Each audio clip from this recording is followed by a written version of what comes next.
Okay.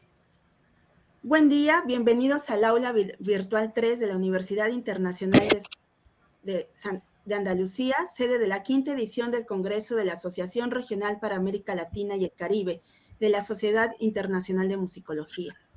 A nombre de los integrantes de esta mesa, agradezco la propuesta de participación titulada Álbumes y cuadernos de partituras, prácticas musicales y coleccionismo desde el ocaso de la Nueva España hasta el México postrevolucionario. La mesa está formada por 2 planteamientos y 3 casos de estudio que en su conjunto abarcan una temporalidad que va desde fines del siglo XVIII hasta las primeras décadas del siglo XX. A continuación damos paso a las exposiciones, durante las cuales los asistentes pueden ir formulando sus comentarios y preguntas para el final del debate. Le doy la palabra a José Luis Segura Maldonado.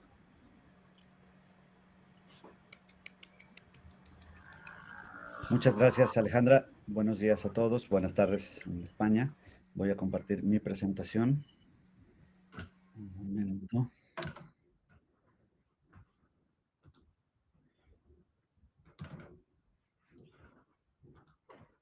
Díganme, por favor, si se ve bien.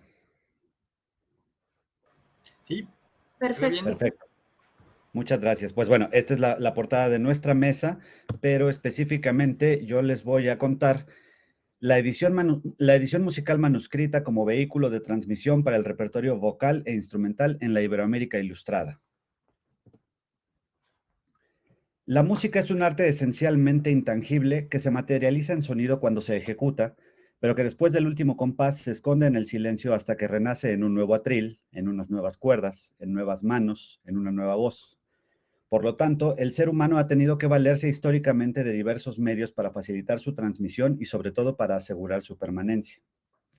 De la transmisión oral de la música ya se encargan muchos queridos y admirados colegas, así que habrá que centrarse más bien en su transmisión escrita, es decir, en el proceso editorial que supone prácticas creativas, tecnológicas y comerciales que se han ido adaptando de acuerdo con las necesidades de los compositores, pero sobre todo del público que la consume.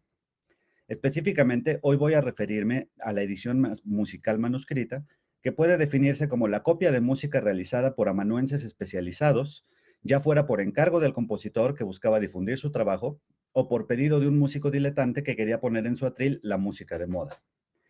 Es importante desmarcar estas copias realizadas con propósitos comerciales de los borradores hechos por los propios compositores para uso y estudio personal, o de las copias de partes instrumentales para la ejecución de música de cámara en un contexto institucional sacro o profano. En nuestros días es común asociar el concepto de edición al de imprenta y por añadidura a la idea de una producción masiva. Quizá por eso pareciera que las editoriales modernas están innovando al proponer la idea de print on demand, que ciertamente puede ser pragmática y sobre todo ecológica en el siglo XXI. Pero en realidad, la impresión por encargo se ha dado en el ámbito musical por varios siglos y supone una práctica muy conveniente para todos los involucrados en ella: compositores, copistas y ejecutantes. Veamos rápidamente un ejemplo de este tipo de edición que se conserva en la Biblioteca del Real Conservatorio Superior de Música de Madrid, que es esta sonata cuarta de guitarra a solo y bajo de don Fernando Ferrandiere, de su ópera prima, de su obra primera. Aquí tienen la portada, podemos ver el cuidado que tiene la portada con una caligrafía pues, bastante legible, estas líneas que enmarcan el texto. Aquí vemos un poquito de la música copiada, pues más o menos, no, o sea, no tan abigarrada la escritura, con buena letra, con buen punto musical. Esas son algunas de las características que tienen las ediciones manuscritas. Si bien tenemos noticia de la existencia de libros de mano con música para vihuela o tecla desde el siglo XVI, José Carlos González apunta que el auge de la edición musical comenzó a finales del siglo XVIII y alcanzó su mayor productividad entre 1815 y 1835. Por ejemplo, en un anuncio publicado en el Diario de Madrid del Diario de Madrid, el 27 de agosto de 1806, se lee: en la tienda de papel rayado y música de la carrera de San Jerónimo, frente a la Soledad, se copia música a los precios siguientes: el pliego de 4 hojas de música para guitarra y piano a 10 reales. También para cantar a la guitarra y piano a 8 reales. También vocal e instrumental al mismo precio. Se advierte que todas las copias estarán revisadas por un compositor de música, las que tendrán su firma, y si a pesar de esto hubiese alguna obra inservible por estar errada, se le devolverá su importe o se hará otra copia. Como decía, la práctica comercial basada en la edición manuscrita ha sido siempre muy conveniente para todas las partes. El compositor podía dar a conocer su música sin afrontar los altos costos y la burocracia que suponía la publicación a través de la imprenta, la cual solo era conveniente cuando se pensaba en un tiraje muy amplio para distribución masiva. Por su parte, el diletante interesado en recrear las melodías que estaban en boca y oído de la gente, ya sea por haberse escuchado y bailado en los entremeses de los teatros o por pertenecer a las óperas y zarzuelas recién estrenadas, podía encargar la elaboración de cuadernos hechos a la medida de su gusto o de sus posibilidades técnicas, pagando exclusivamente por la música que obraría en su acervo personal. Desde luego, el más beneficiado era el copista, quien teniendo solo papel y tinta y desde luego una caligrafía musical limpia y legible, podía subsistir con esta actividad comercial. Si enmarcamos este fenómeno en una sociedad ilustrada donde la música ha dejado la corte y la iglesia para convertirse en la banda sonora de la vida cotidiana, además del surgimiento de la enseñanza conservatoriana, por ejemplo, podemos intuir el porqué de la pervivencia de esta edición manuscrita. Claro está que no todo es miel sobre hojuelas. Una de las principales bondades de los impresos musicales es la entrega de ejemplares para cumplir con el depósito legal. Este trámite permitió que la música de ciertos autores fuera resguardada en las bibliotecas municipales y nacionales, garantizando así su permanencia y hasta su ejecución en nuestros días, pero creando con ello una visión un tanto sesgada al parecer que esos personajes y las obras preservadas en estos impresos eran los únicos que se escuchaban en tal o cual época. En cambio, la ingente cantidad de música y autores que quedaron silenciados en los cuadernos manuscritos, que tal vez se perdieron, se destruyeron o que actualmente se mantienen en colecciones particulares, no han gozado de ningún reconocimiento ni han podido ser escuchadas en la actualidad. He ahí la importancia del estudio de este tipo de fuentes que por lo demás han ido apareciendo a cuentagotas, pero que son piezas de un rompecabezas sonoro al cual le falta mucho para estar completo. En ese sentido, quisiera poner algunos ejemplos muy breves de la información que nos ofrecen estos manuscritos en fuentes relacionadas con México, pero que ilustran una práctica que nos es común en el ámbito de Iberoamérica. Por ejemplo, en uno de los datos o de las cosas importantes que nos dan este tipo de cuadernos, voy a ejemplificar aquí con el manuscrito musical Sutro número 2, la colección de piezas de música escogidas a dos guitarras, que se puede pensar que es una edición manuscrita, a pesar de que tiene por ahí al final un poco de colección facticia por la edición de un par de piezas, pero la base del cuaderno tiene una portada bien realizada, con las iniciales hasta el momento no identificadas del propietario, portadillas para cada una de las partituras, como es el caso de la introducción a la ópera El tío y la tía. En este caso, y ahí es donde encontramos información, este cuaderno seguramente o muy seguramente fue copiado en México, puesto que contiene arreglos de música para guitarra séptima, que era un instrumento en ese momento muy presente en la vida musical de la capital novohispana y luego ya del México independiente. En el primer cuarto de siglo del siglo XIX se estrenaron una serie de óperas por las compañías que vinieron de Manuel García, Filippo Galli, etcétera, etcétera, etcétera. Y pareciera que todas estas están representadas en este cuaderno. No sé si todas, pero varias de estas están representadas. En 1824, por ejemplo, se estrenó El tío y la tía de Esteban Cristiani, y aquí podemos ver cómo en el manuscrito tenemos una transcripción a dos guitarras séptimas de la obertura de esta ópera. Aquí tienen una versión al fortepiano que se conserva en una biblioteca de California y que hoy afortunadamente ya está digitalizada. Y entonces podemos comparar que se trata de la misma obra. Pero, por ejemplo, también este cuaderno Sutro 2 nos habla quizá de la fama o de la bondad que gozaban algunos números, porque así como está transcrita la obertura, lo cual es algo muy normal, está transcrita específicamente el área de Colás del segundo número global de la ópera. Aquí pueden ver la transcripción a dos guitarras y aquí nuevamente de la versión del guión vocal con reducción a fortepiano. Formación tenemos. o qué otro tipo de información nos traen estas ediciones manuscritas. Aquí tenemos el dúo para guitarra de Antonio Zarzuela, un manuscrito que se conserva en la biblioteca de la Real Academia de Bellas Artes de San Fernando, también copiado, las dos partes de la guitarra, muy bien copiadas, con una portadilla, con un dibujo también bastante claro, un poco maltratado por el tiempo, pero bastante claro. Eh, y de Antonio Zarzuela no se sabe prácticamente nada. En la propia Real Academia no tienen mayor información. Y hace poco, por el estreno que hicimos con un compañero de este dúo de guitarra y que pusimos en una grabación, nos contactó, perdón, ahora olvidé el nombre, este personaje, un colega que está haciendo el catálogo de la Catedral de Toledo.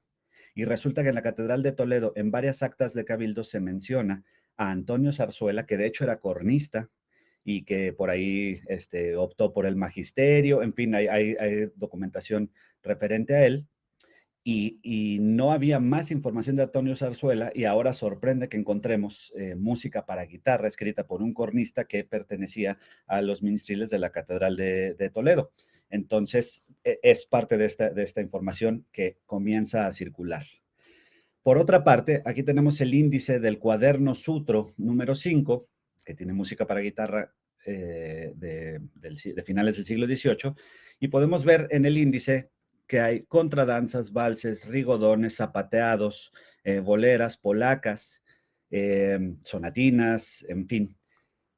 En este caso del cuaderno, por el momento, o casi en todos los casos, anónimas, porque no, más allá de un par de concordancias que se han podido establecer, las piezas en el cuaderno aparecen anónimas, pero vemos que en documentos como este catálogo de la música vocal e instrumental de 1824 también, en Madrid, del almacén de la Carrera de San Jerónimo, que muy probablemente es el que se menciona en la nota de prensa que les enseñé hace un momento, vemos pues una lista de las partituras o de la música para guitarra que se tiene, y si observan hasta abajo, es curioso que están enlistadas las obras como Sinfonía, Sinfonía del Delirio, Sinfonía Oriental, Tema con variaciones, 9 dúos, etcétera, etcétera. Pareciera que cada ítem en esta lista es una obra, pero si observan el final, tenemos pareciera un compendio que está entre las llaves, que dice valses, contradanzas, minués y rigodones, que pueden ser de Sor, Vidal, León, Tosá, Arispacochaga, Moretti, Carnicer y algunos otros. Entonces vemos que la copia de estos cuadernos misceláneos no era tan casual, sino que era una práctica muy común. Acá, por ejemplo, tenemos la portada de la explicación de tocar la guitarra de Juan Antonio de Vargas y Guzmán. Aquí, portadas como esta nos dan muchísima información porque habla de Juan Antonio y presenta a Juan Antonio de Vargas y Guzmán como profesor del instrumento, es decir, de la guitarra, en la ciudad de Veracruz en el año de 1776.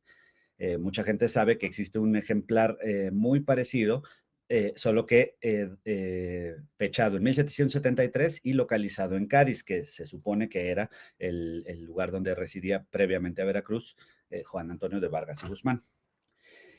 También las ediciones manuscritas nos dan información sobre la práctica musical.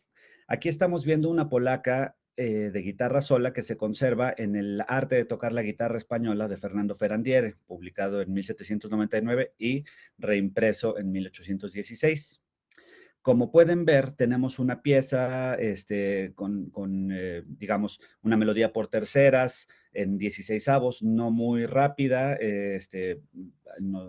bastante lírica, con una melodía bastante linda, pero en el cuaderno Sutro 5 podemos ver una versión bastante, o sea, es decir, que conserva la melodía y se puede hacer la comparación entre una y otra de las fuentes, pero como podrán observar, con recursos técnicos guitarrísticos bastante más complejos. Los arpegios van al doble con la presencia de esta especie de bajo de Alberti entre cada una de las terceras de la melodía, o la presencia de las figuetas de notas repetidas muy veloces. Esto nos habla de la adaptabilidad del repertorio en aquel tiempo. Y bueno, en conclusión, la edición musical manuscrita representa un fenómeno complejo, artístico y comercial.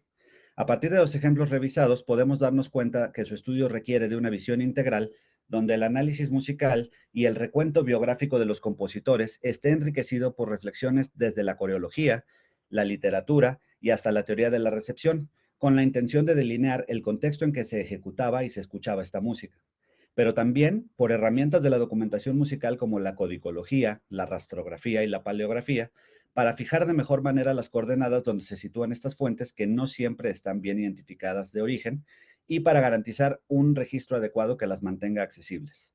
Por lo tanto, y aunque parezca una perogrullada, el estudio de esta y todas nuestras músicas requiere de trabajo en equipo. Decía mi abuela, nadie servimos para todo, pero todos servimos para algo.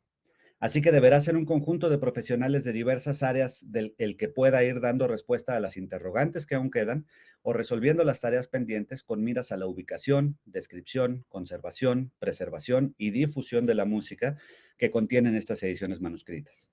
Por ejemplo, se antoja un catálogo de copistas con muestras de su trabajo y con la ubicación de sus expendios en cada país, pero tratando de trazar las posibles vías de comunicación entre estos.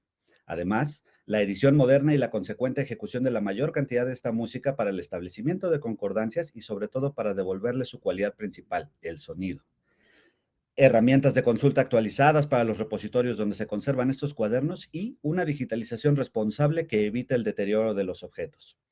Eso sí, considero que para un trabajo de tan largo aliento y que de este mayor alcance que sea viable, es crucial dejar de poner al investigador por encima del objeto de estudio y al intérprete por encima de la música. Solo así podremos comprender que el sonido que reside en estos cuadernos y otros documentos musicales afines es y ha sido siempre de la gente, y que si con nuestro trabajo académico logramos devolvérselos, habremos cumplido. Muchas gracias. Muchas gracias a ti, José Luis. Muy interesante realmente. Muchas gracias. Seguimos con la presentación de John Lazos y bueno, espero que ya vayan anotando sus preguntas y comentarios. Gracias, John.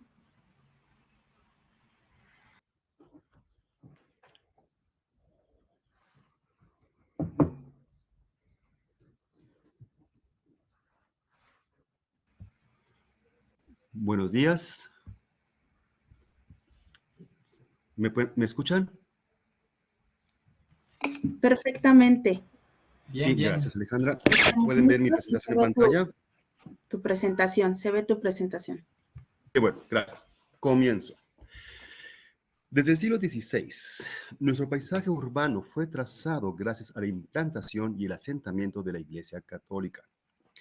Vestigios de un pasado que controló todo un territorio, hoy en México, siguen prácticamente intactos. Y aquí vemos unos ejemplos. A la par, dentro de esos espacios sacros y cuando se corre con fortuna, es posible hallar en las catedrales, en la basílica, en las parroquias, en los colegios o en los conservatorios, destellos de un mundo sonoro que se resiste a perderse en el pasado. Suena fácil decirlo, pero durante más de 3 siglos y medio, los músicos recurrieron a la sencillez del manuscrito para aprender a componer, transcribir, copiar, editar y hasta enmendar su noble oficio. El manuscrito musical es el testimonio directo que tenemos con el músico. Por su propia naturaleza, hay que considerarlo como único e irrepetible. Si algo llegase a sucederle, es decir, si se pierde, ya sea por deterioro, olvido o negligencia, no hay manera alguna de recuperar los sonidos que alguna vez llegó a albergar. ¿Ahora qué? No todos los manuscritos son iguales. La vasta mayoría, y aquí vemos unos ejemplos, forman parte de una tradición intrínsecamente relacionada con la liturgia católica. Los que no, que son contadísimos, son ciertamente excepcionales. El cuaderno Merced a Cebal es uno de estos intrigantes y misteriosos documentos. Aquí vemos la portada y su primera página donde nos dice quién es su dueña. ¿Dónde está ese cuaderno? Bueno, en el corazón de la Ciudad de México encontramos el acervo musical del Colegio de Vizcaínas. Quien no lo conozca, que se dé su vuelta, vale la pena. Este acervo reúne 3 colegios femeninos activos en México entre los siglos XVI al XIX. Nos referimos, en orden cronológico, al de Caridad, el de Belén y el de San Ignacio de Loyola. Su repertorio, normal, en su gran mayoría es para voz y órgano, sigue los parámetros tradicionales de la dinámica litúrgica, misas, himnos, responsorios, salmos, etc.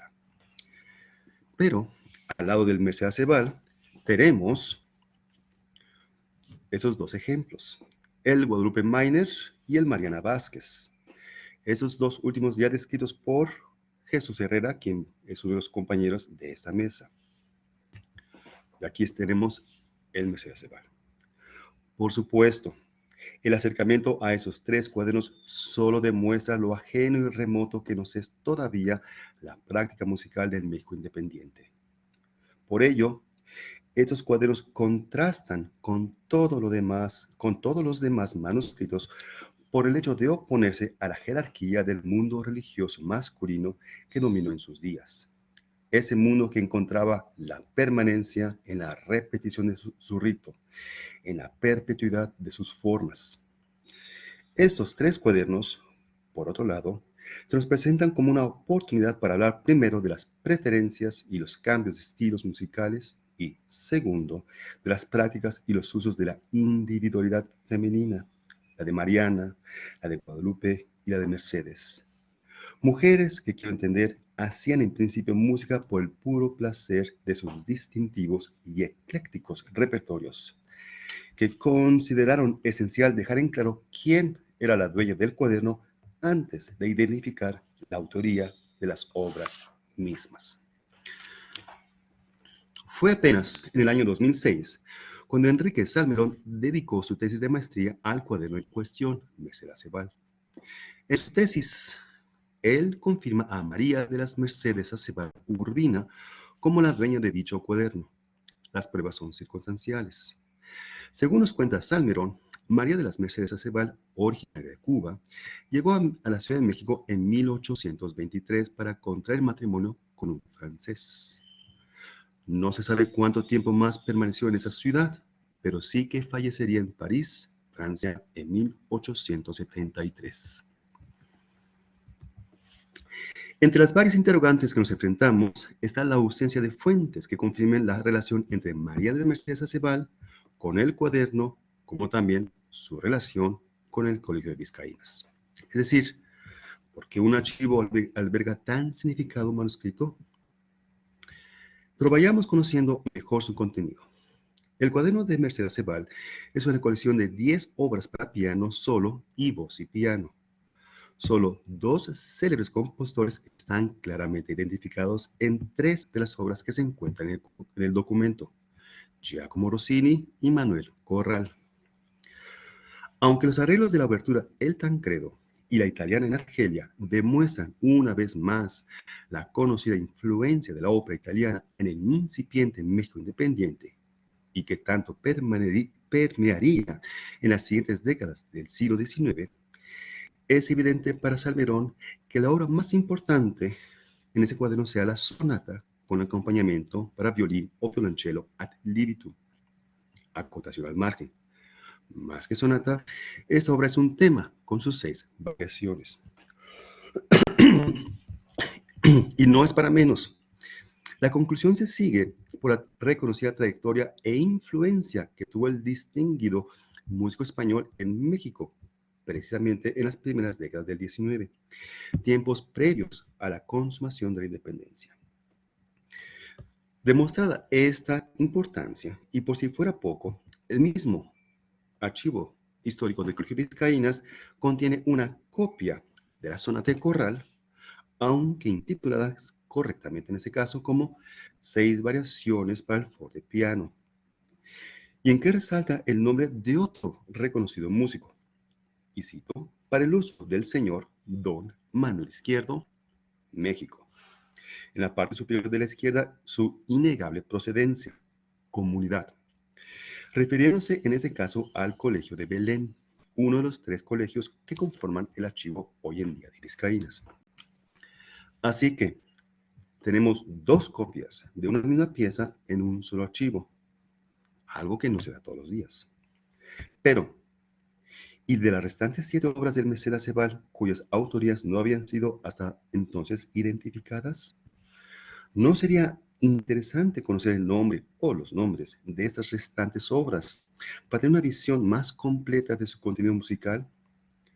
¿Qué sucedería si el compositor o los compositores provienen de otras tradiciones y o corrientes musicales que no identificamos típicamente con el siglo XIX mexicano?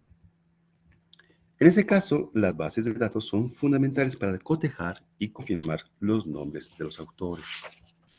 Siendo así, RESEM, Repertorio Internacional de Fuentes Musicales, que ustedes conocen bien, puede ser de gran utilidad. En ella, logramos identificar a 4 autorías que no están anotadas dentro del cuaderno Merced Acebal. No solamente eso, sino que una vez con nombres en mano, descubrimos que existe otra lectura del cuaderno. Así que vayamos por orden. Comenzando con la primera obra. Sin muchos datos, más que un simple tema, tenemos que con su serie de 10 variaciones parece pertenecer a Joseph Gelinek. Digo parece, porque hasta el momento solo he podido cotejar los incipits de las obras, pero no toda la obra en su totalidad. Sea dicho de paso, y aquí viene la parte interesante. La vida del abad Gelinek debería de interesarnos por sobremanera. Fue lo que se dice, en el contexto de sus días, un pianista popular, compositor de variaciones y profesor de nobles familias. Conoció, por si fuera poco, al mismísimo Mozart, de quien improvisó uno de los temas ganándose una recomendación del buen Wolfgang. Pasó los últimos años de su vida como capellán del príncipe de Esterházy. Además de conocer a Mozart y Haydn, fue amigo del joven Beethoven. Número 2, la segunda, el Tancredo de Rossini, que ya está reconocido, así que pasemos a la tercera, a la que no conocíamos antes, que lleva el vistoso título de La Gran Obertura. Es más bien un tema con sus también respectivas 10 variaciones de Luis Ferdinand, o más bien conocido como el Príncipe Ferdinando de Prusia, compositor y pianista alemán, hermano menor del conocido Federico el Grande, aunque dicen fue el más musical de la familia Hohenzollers. Algo raro, Beethoven nos dice que Luis Ferdinand no tocaba como un real o un príncipe, pero más bien como un verdadero músico. Si no fuera suficiente el elogio, tenemos que le dedicó Beethoven a Ferdinand su tercer concierto para piano. La cuarta, dentro del cuaderno, es el célebre compositor español Manuel Corral.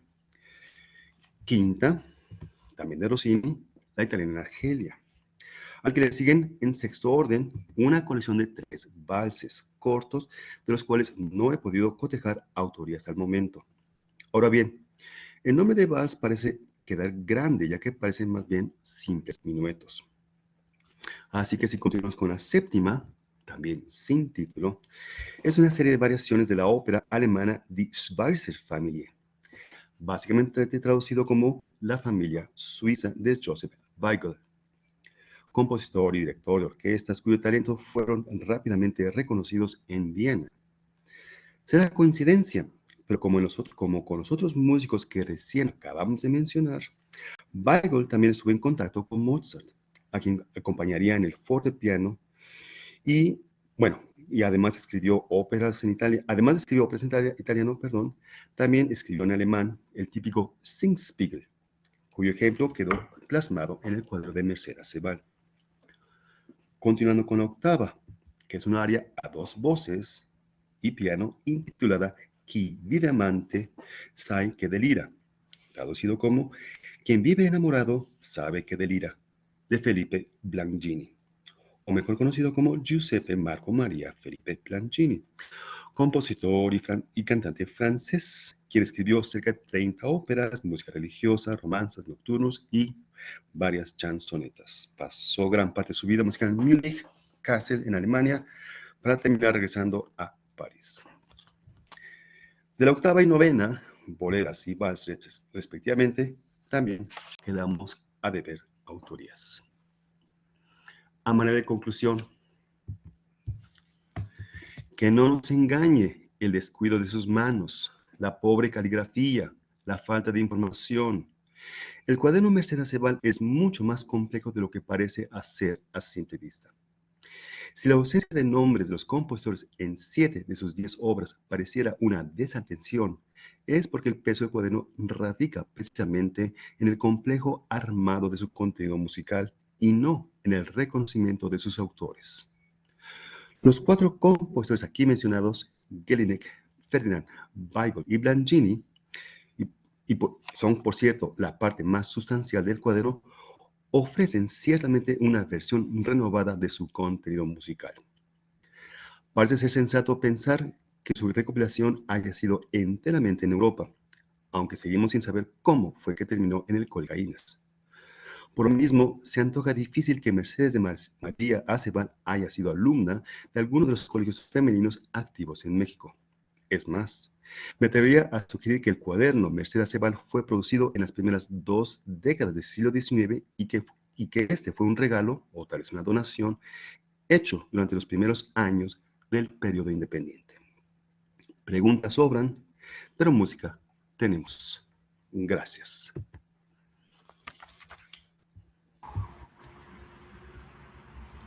Muchas gracias a ti, John.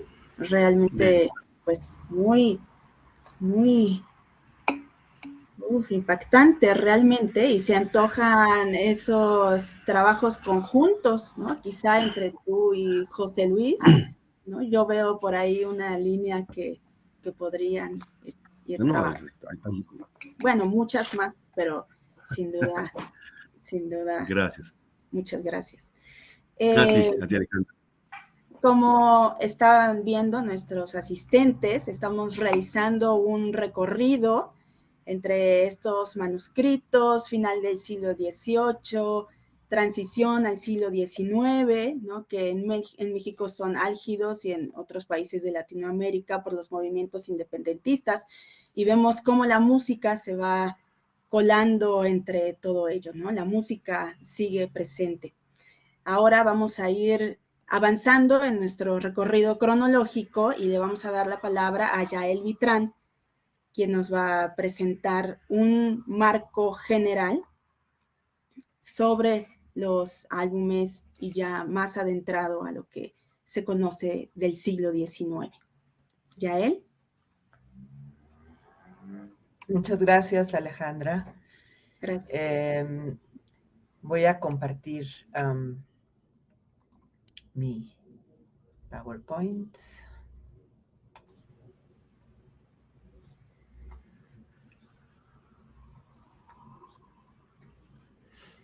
Bueno, muchísimas gracias.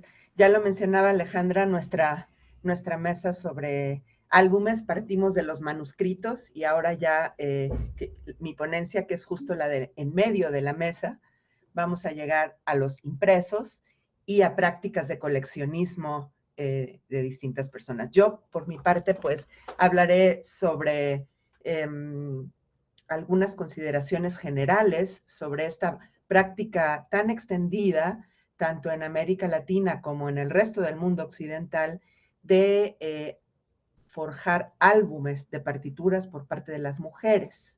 Ese va a ser mi tema en general. Voy a iniciar. En las últimas décadas en que hemos comenzado a investigar el ámbito musical en Latinoamérica, hemos también empezado a entenderlo como un entramado complejo de sociabilidades musicales, que incluye la circulación de músicos, bienes musicales, prácticas interpretativas y de recepción. Como parte de esta ahora ya no tan nueva musicología, hemos comenzado a mirar y a escuchar las voces de los sujetos borrados y desplazados de las narrativas historiográficas y a escribir sobre sus vidas y quehaceres musicales, esgrimiendo un deseo genuino por enriquecer el seco entramado de la narrativa musicológica tradicional que suele ser una sucesión de la vida de hombres y de sus obras, que en el mejor de los casos se adereza con anécdotas que muestran sus avatares, pesares y éxitos. No solo se trata de la incorporación de nuevos personajes, notoriamente uno tan ubicuo como ausente, las mujeres, sino de presentar nuevas perspectivas que las incluyan desde sus experiencias de vida, preocupaciones, intereses y campos de acción.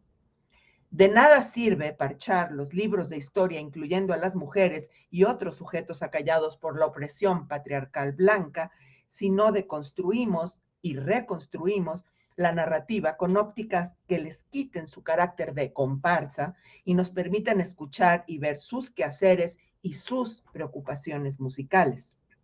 En esta ponencia me referiré a los álbumes musicales decimonónicos como objeto de estudio, un objeto eminentemente femenino, y plantearé diversas perspectivas desde las que puede abordarse, una especie de tipología de estudio de estos objetos.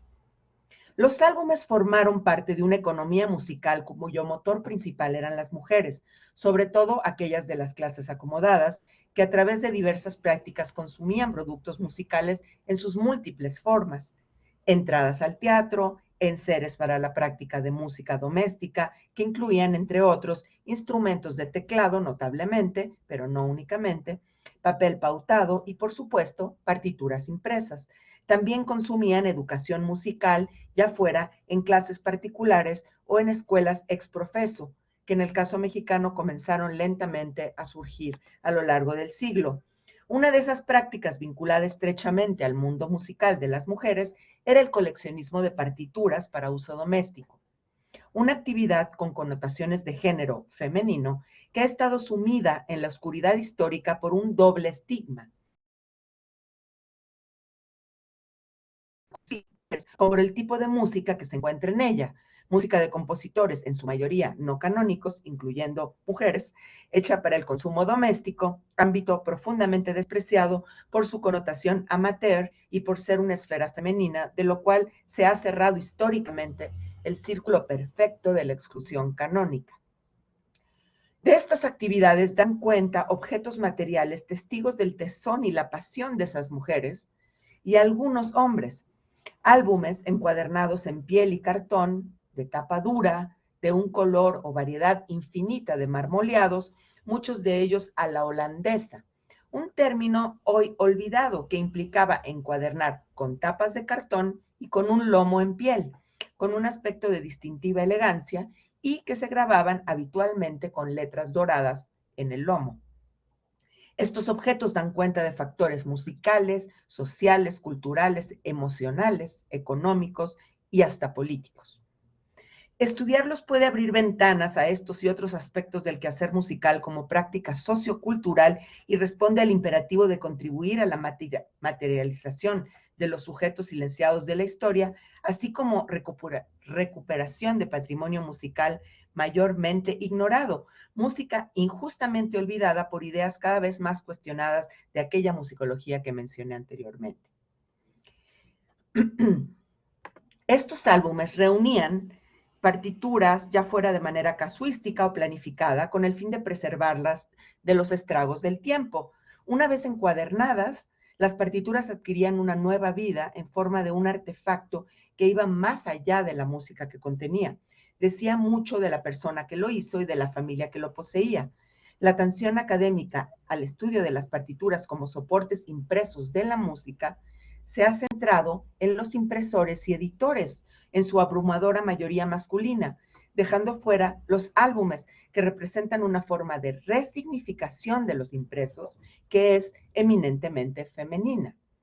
Conviene recordar que el mundo patriarcal en el que se daban estos espacios femeninos venía aparejado con restricciones severas en el ejercicio de la práctica musical para las mujeres, empezando por la imposibilidad de llevar una vida profesional en la música. Propongo que el estudio puede ser una vía para mostrar una práctica musical femenina significativa. A decir de Glenda Goodman, los roles más comunes para las mujeres eran de consumidoras o intérpretes, los cuales aún estaban lejos de ser pasivos, eran denigrados discursivamente y desalentados en la práctica. Los álbumes eran objetos ampliamente apreciados en los hogares de las clases medias y altas, tanto en Europa como en América. Reunían música impresa con diversos criterios. Podían, por ejemplo, dividirse por instrumento o dotación, piano, la más popular de estas, y muchos álbumes se encuadernaban con la leyenda general música para piano, o pudiera ser piano y voz, guitarra u otras menos comunes que incluían la flauta y el arpa. También podían encuadernarse por género o función musical, por ejemplo, piezas de baile, técnica o arias operísticas. Podían ser de una colección de partituras aparecidas en una publicación periódica específica, ya fuera nacional, en el caso mexicano, como el Instructor Filarmónica o el Ramo de Flores, o importada, como la Moda Elegante, que provenía de España, o Bonbonnier de Pianiste, de Francia, y encuadernarse con el nombre de la publicación en el lomo. Podía también ser una miscelánea encuadernada, es decir, una colección de partituras que la persona iba adquiriendo a lo largo del tiempo y decidía encuadernar en un momento dado, que podía titularse simplemente piezas de música, álbum musical, o bien el título del autor o de la obra, o una combinación de ambas, como Bertini, Bordoni, Bassi Numerati o estudios de Kramer. Desde ejercicios de técnica, obras sencillas para pianista principiante, obras de concierto o de virtuosismo para pianistas avanzados, danzas y una gran cantidad de distintas fantasías y variaciones sobre temas operísticos. Los álbumes podían abrir con un índice amorosamente hecho a mano por la propietaria y algunas partituras venir signadas a mano con el nombre de ella. Algunas partituras muestran huellas de desgaste en las páginas al haberse dado vuelta repetidamente las hojas. Otras, en cambio, son rígidas y no demuestran haberse abierto sobre un piano. Todas estas y otras señales, algunas sutiles y otras no tanto, son las que llamamos marcas de uso, cuyo análisis detenido puede darnos valiosa información sobre la vida de los objetos y sus usuarios. Las partituras contenidas en los álbumes reflejan el apetito musical de la practicante de música, así como la oferta del mercado particular al cual tenía acceso. A partir de los años 30 del siglo XIX, comienzan a surgir piezas con rasgos folclóricos basadas en distintos géneros populares, perdón, como los sonecitos de la tierra en México, las zamacuecas en Chile o Perú. Estas piezas, que podían ir desde una sencilla armonización hasta complejas variaciones, encontraron su lugar en los álbumes decimonónicos e indican la vinculación de las mujeres a los procesos de construcción de identidad musical en el siglo XIX en América Latina. Los álbumes componen colecciones que reflejan procesos de la construcción de la subjetividad de una mujer o de una línea matrilineal. Son prueba palpable de los gustos musicales en un momento dado y los cambios en dichos gustos en el caso de las colecciones que se extienden a través del tiempo.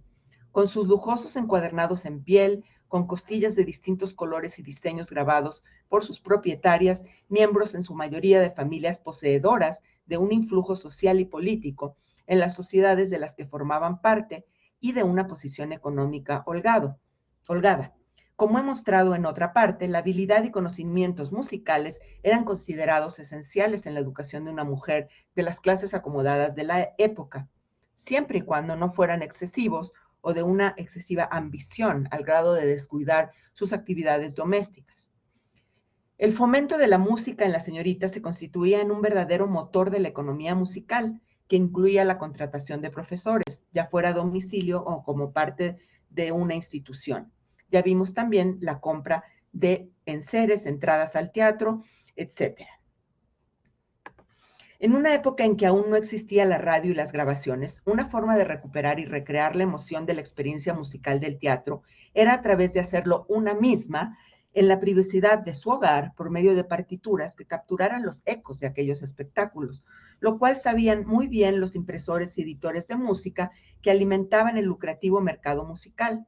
Las partituras para consumo doméstico tenían diseños que estaban orientados a llamar la atención de esas mujeres, las principales consumidoras de los bienes. Preservar aquellos documentos en un álbum implicaba, como mencioné, un símbolo de estatus, pero también consistía en una forma de protegerlos. Considero que estos encuadernados son un valioso material de investigación cuyo estudio puede hacerse desde una perspectiva multifactorial y multidisciplinaria. A continuación enumero, para cerrar, algunos elementos a considerar en el estudio de los álbumes mexicanos decimonónicos como fuentes para el estudio de la música en el siglo XIX desde múltiples ópticas. Aunque esta propuesta se basa en álbumes mexicanos desde la época de la independencia hasta finales del XIX, considero que la metodología puede ser útil para estudiarlos en otros periodos y otras regiones. 1. El análisis de la materialidad de los soportes y la afectividad asociada a ellos. Por ejemplo, el tipo de papel, la encuadernación, los sellos de agua, el estado de conservación del papel y el encuadernado en su conjunto. Como ha señalado Goodman, estos objetos eran tanto un objeto de lujo como uno utilitario. Hay álbumes que despliegan un boato ostentoso por medio de su fina piel y de los grabados en dorado. Hay otros más modernos, estilos y los repujados también varían. Estos aspectos dan cuenta de las prácticas de encuadernación en distintas épocas. En el estudio que realizó Janice Brooks sobre los álbumes musicales de Elizabeth Sykes Egerton, depositados en la Biblioteca de Cheshire, en Inglaterra, se refirió al carácter heterogéneo de los álbumes musicales de las mujeres, su eclecticismo, que se centra en buena medida en la oferta, pero también en el gusto por la novedad, aunado a su elegancia visual que afectaba cada vez más tanto las partituras como la encuadernación. Por otra parte, las marcas de uso dan cuenta de toda una historia de estos soportes en las manos de las mujeres que por generaciones los emplearon. 2. Los repertorios musicales y el gusto musical.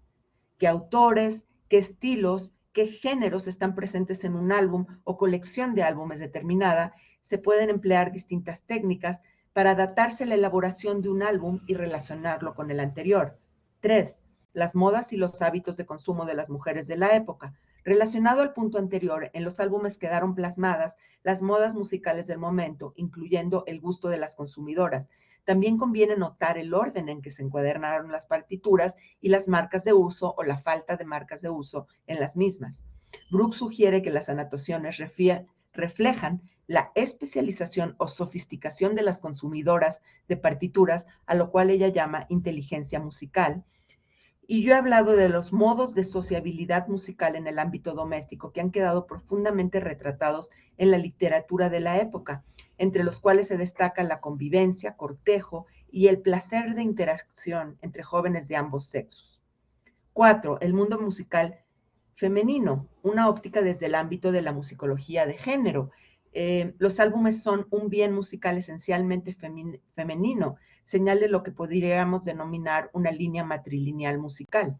Habría que contemplar el valor emocional, afectivo y simbólico concedido a estos objetos ligados a la construcción de sensibilidades femeninas, incluyendo la transmisión de los álbumes entre mujeres. 5. La iconografía de la portada de las partituras, considerando los tópicos, la tipografía, la composición de las imágenes, entre otras.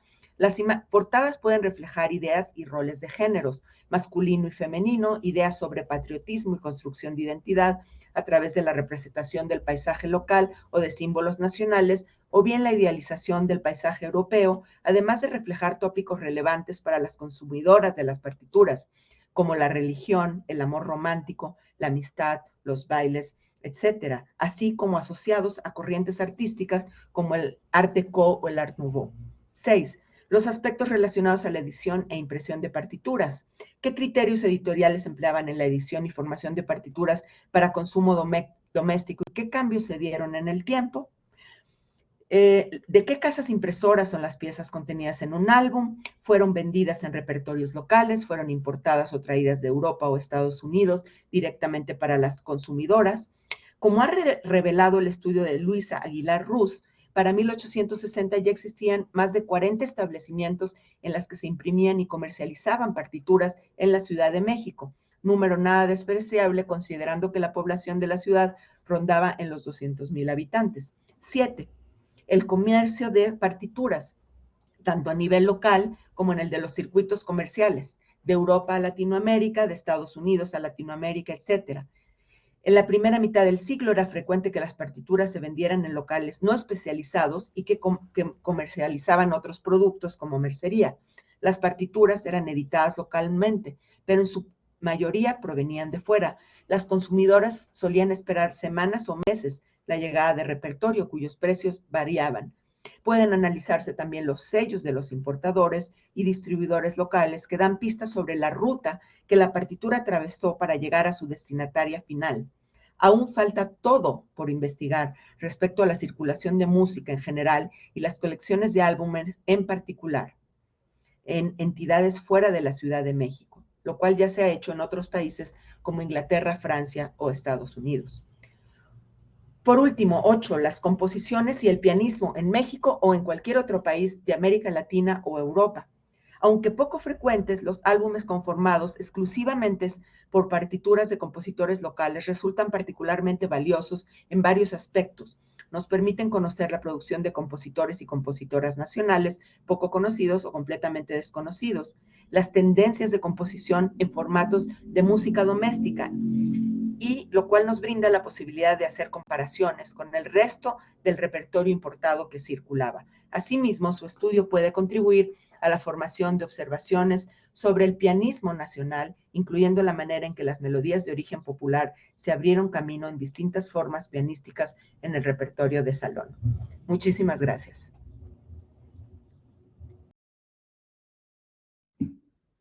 Muchas gracias, Yael.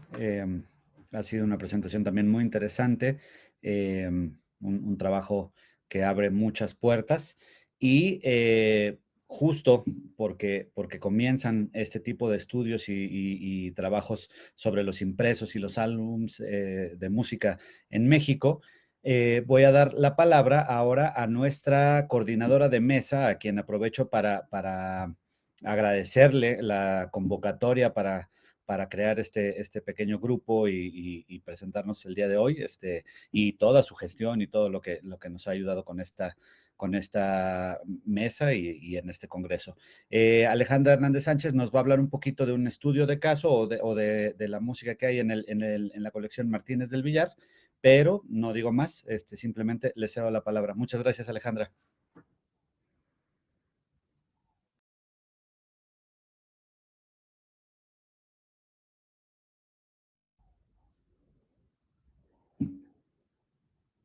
No sé si no te escuchas, Sale.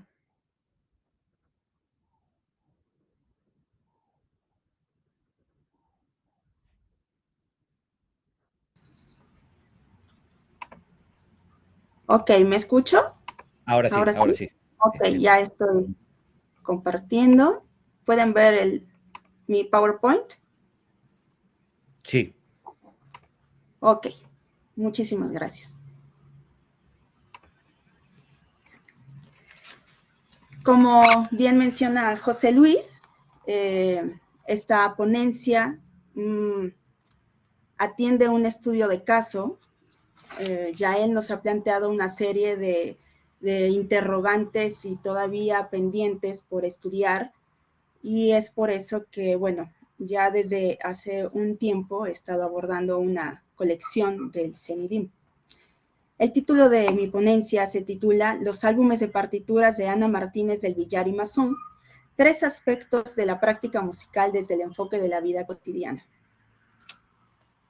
La siguiente imagen, en la que observamos una ostentosa habitación con cuadros en la pared, en la que se encuentran 6 personas, 2 de ellas realizando una ejecución musical, nos puede parecer una escena ajena, idílica, romantizada y con ciertos arquetipos.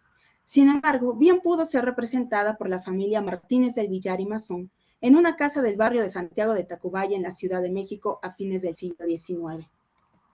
Cuando comencé el catálogo de partituras perteneciente a esta familia, solo contaba con la siguiente descripción, cito: colección de partituras musicales encuadernadas del siglo XIX, que formó parte de la biblioteca de la familia Martínez del Villar y Mazón.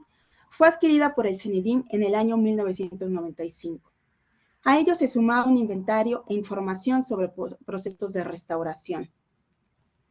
La colección reúne 25 álbumes enumerados del 1 al 24, además de un número nombrado 8SN, el cual contiene piezas incompletas y que en un inicio no fue contabilizado. La asignación numérica parece responder al orden en que se realizó el inventario.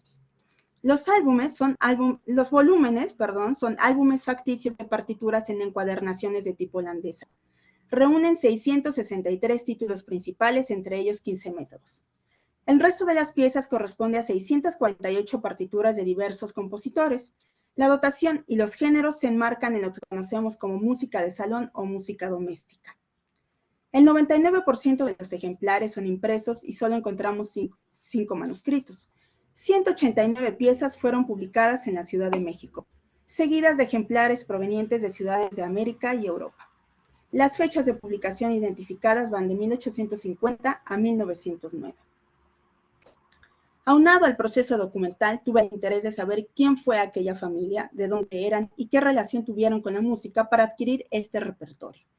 Durante el proceso de catalogación observé una serie de nombres inscritos a lo largo de los álbumes, lo que José López Yepes denomina como las metamorfosis del documento. Esto es, cito, el mensaje documentado que se produce cuando un dato, una información, etcétera, se incorpora a un soporte. Cierro cita. El total de los nombres inscritos son 11.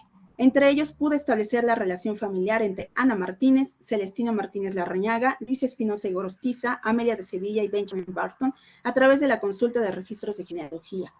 Otras personas referidas son Constant Connell, Joseph Mateo Baumbusch, Elizabeth Caroline Batman y Dolores M. Acosta. Además, se encuentran referidos 2 profesores de piano. En algunos casos es posible observar la repetición de un nombre en un mismo álbum. Sin embargo, en ninguno de los álbumes hay 2 nombres diferentes, lo que me permite atribuir su pertenencia, aunque no en todos los casos. Entre estas personas destaca Ana Martínez, de quien su nombre completo fue Ana María Virginia Martínez del Villar y Mazón, quien figura como usuaria potencial. Mi hipótesis es que Ana Martínez eventualmente heredó los álbumes que eran propiedad de sus familiares y enriqueció la colección con otros más. Esta investigación aborda la historia de esta familia de manera concreta en los propietarios de los álbumes, quienes, hasta donde he podido indagar, no tuvieron la intención de realizar una práctica profesionalizante. Esta condición me condujo a considerar el planteamiento desde la historia de la vida cotidiana. En la musicología, este enfoque ha sido abordado por Juan Francisco Sanz en el artículo Google Books y el baile de salón hispanoamericano en el siglo XIX, y Javier Marín en el texto Música, Nobleza y Vida Cotidiana en la Hispanoamérica del siglo XVIII hacia un replanteamiento. Cierro el nombre de los textos. Por otra parte, Pilar Gonzalo ha dedicado un extenso número de publicaciones sobre familias y cotidianidad. Ella es historiadora. Define esta última, la cotidianidad, como, cito, la que expresa en forma más evidente la acción del hombre, entre paréntesis, o las personas, en sociedad mediante sus rutinas personales, familiares y comunitarias. Si pretendemos penetrar en la intimidad de personajes concretos, deberemos incluir en la búsqueda a sus contemporáneos y disponernos a conocer aspectos de su cotidianidad y la del mundo en que vivieron. De acuerdo con lo anterior, a continuación presento 3 aspectos que son historia familiar y personal, la adquisición y pertenencia de los álbumes y la práctica musical como una actividad rutinaria en un periodo específico en la vida de Ana Martínez. Número 1. Un entorno propicio. El estudio de esta familia y la revisión de diversos documentos me permiten considerar que Ana Martínez nació en un entorno cultural, económico, familiar y social que predispuso su afición a la música. Para hablar de ello, comenzaré por su abuelo, un personaje trascendente en la historia de la Ciudad de México. Ernesto Néstor Masson fue un francés nacido en París, avecindado en la Ciudad de México alrededor de 1826. Como aficionado a la caza se nombró el capitán de los cazadores de la náhuatl.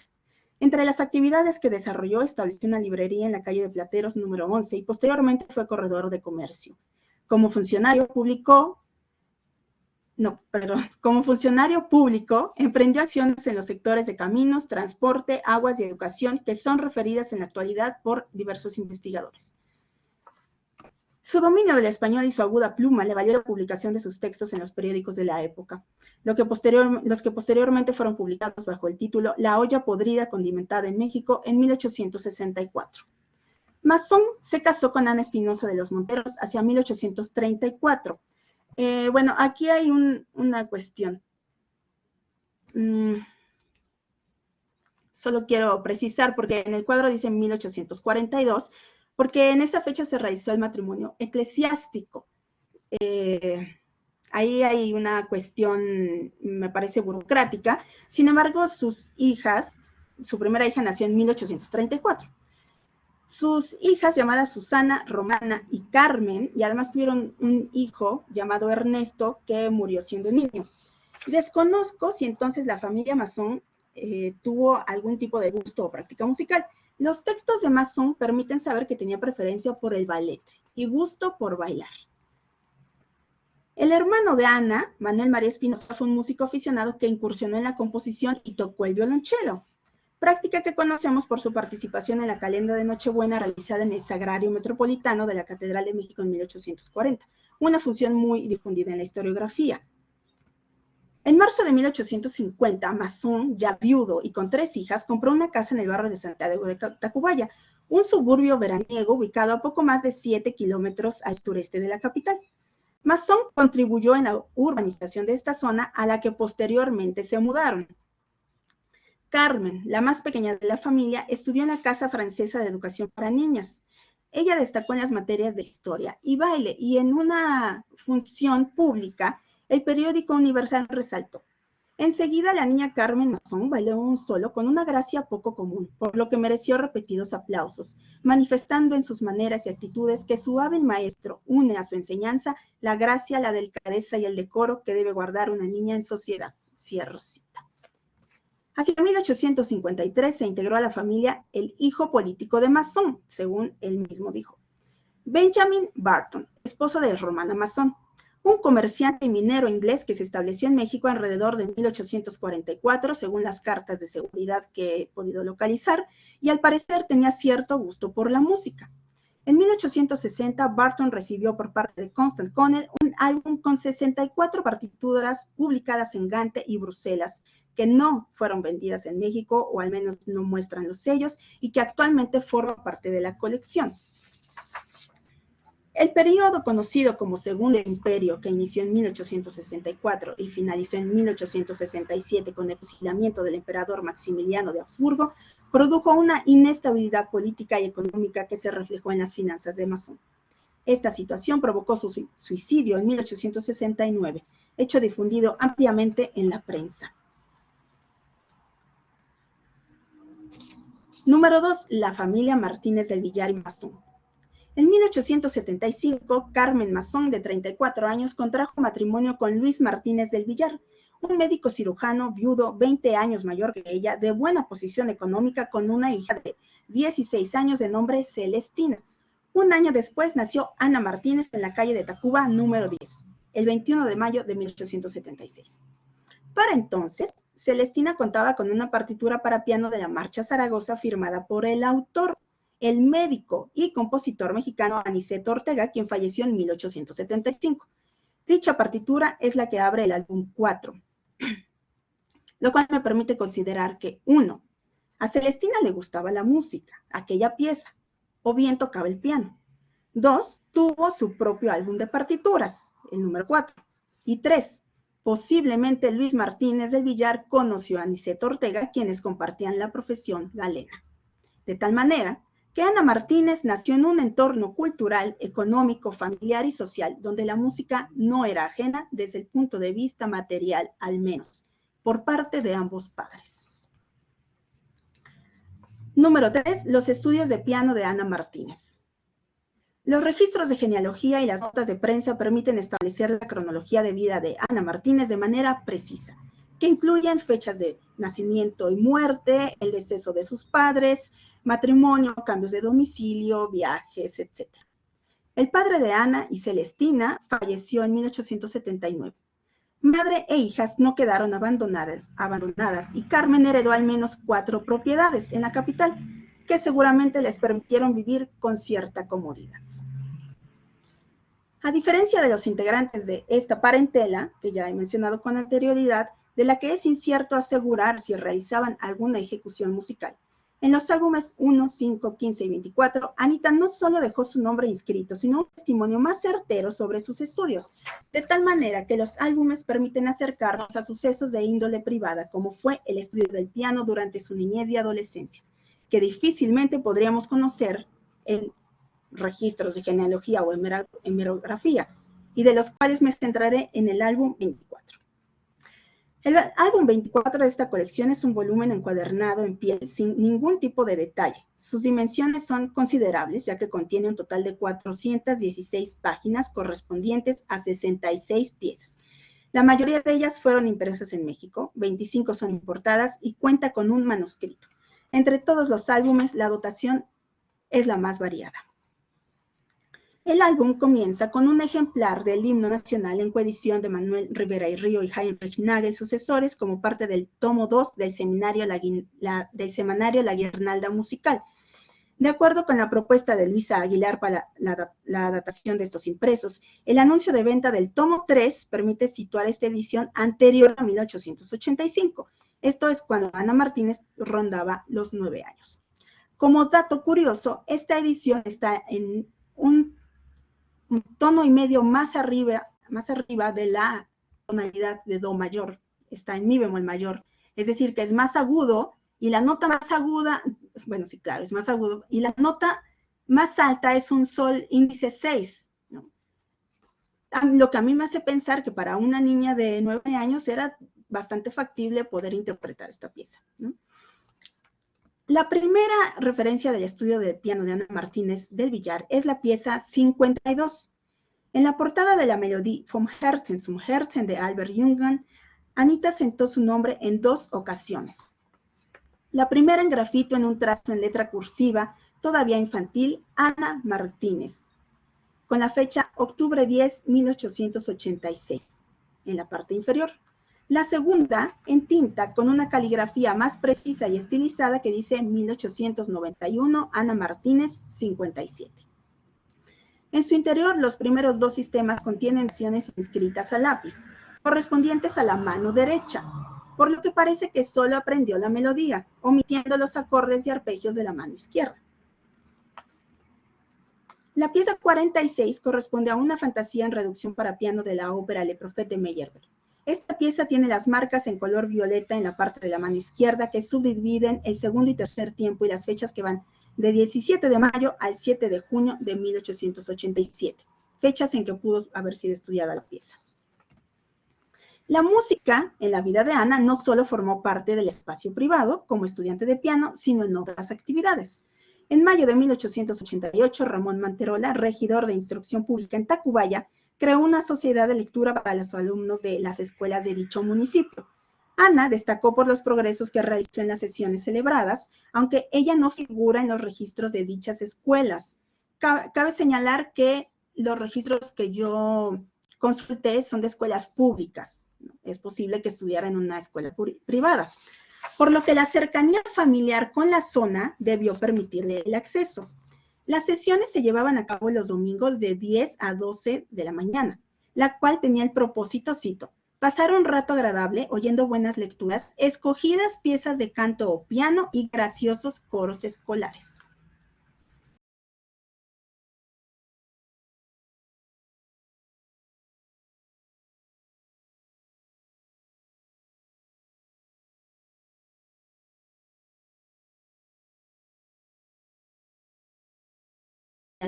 Julia Estañol y el niño Librado Brambilla, siendo visibles los progresos que todos han alcanzado en las 8 o 10 sesiones celebradas. Cierro cita. Resalto el nombre de Librado Brambilla porque es el único que he localizado en estos registros de las escuelas municipales y era hijo de un director de una de estas instituciones.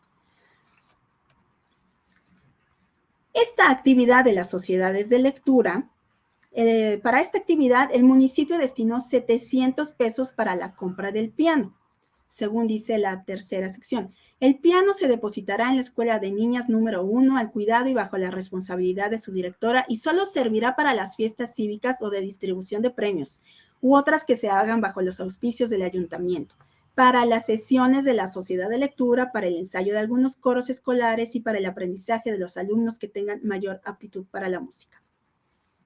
Continúo. Un dato relevante entre los estudios musicales de Ana es una referencia sobre su maestra de piano, quien en una fantasía de Lucia de Lammermoor dejó de manifiesto el afecto que sentía por, cito, su querida y distinguida discípula Anita Martínez. En testimonio del cariño que le tiene su maestra, agosto 9, 1889. Cierro cita. Finalmente, un manuscrito de la autoría de Felipe Murga Keller, que tiene añadido en tinta Guatemala, parece atraer de nueva cuenta una relación cercana con el campo profesional. Dicho compositor, originario de aquel país, vivió entre 1869 y 1905. Su acta de defunción lo identifica como filarmónico, en tanto que la firma que asentó en el registro de matrimonio con Piedad Leonor Quiñones me hacen considerar la posibilidad de que la mazurca sea un manuscrito autógrafo, de acuerdo con algunos rasgos en las letras F, K y E minúscula. ¿Cómo llegó este manuscrito a la colección? Una posibilidad es que haya sido a través de María Concepción Valenzuela Dorantes, originaria de aquel país y madre de Salvador Díez de Bonilla y Valenzuela, con quien Ana contrajo matrimonio en 1897. Dicha familia y los Garibay Díez de Bonilla, Sevilla Garibay, figuran como un nodo importante en la adquisición del repertorio que forma parte de otra historia. Al revisar este libro, yo me pregunto si las 10 piezas anunciadas a la venta en 1887, que también contiene, y otras más de 1888 y 1889, pueden sugerir que este álbum pudo reunir las piezas de Anita Martínez en su juventud o aquellas que se interpretaron en las tertulias de la Sociedad de Lectura. En resumen, la revisión documental ha permitido establecer información biográfica y datos concretos sobre los propietarios de los álbumes y situarlos en un contexto específico que han permitido considerar las hipótesis sobre su origen. Si bien es posible observar atisbos de un coleccionismo donde no todas las piezas figuran haber sido ejecutadas, lo cierto es que tampoco se adquirieron desde un simple hábito de consumo. En este sentido, Ana Martínez es crucial por el uso, el crecimiento y la preservación del corpus. Gracias por su atención. Muchas gracias, Ale. También una presentación muy clara y muy puntual sobre este personaje y que nos deja ver todo lo que hay en estas colecciones que, bueno, en este caso obran en el CENIDIM, pero que ya platicamos que hay tantas pendientes. Bueno, pues yo te devuelvo la palabra como coordinadora de la mesa para que presentes al último participante. Muchas gracias, Ale. Gracias a ti. Y vamos a concluir esta mesa con Jesús Herrera Zamudio, que nos presenta parte de un archivo familiar sumamente interesante, nuestro tercer y último estudio del caso. Jesús. Hola, ¿qué tal? Muy buenos días acá en América, buenas tardes allá en Europa. Por favor, ¿me pueden avisar si ven mi pantalla? Tendrían que estar viendo en algún momento más o menos pronto. Se ve, listo. Se ve, perfecto. Muy bien.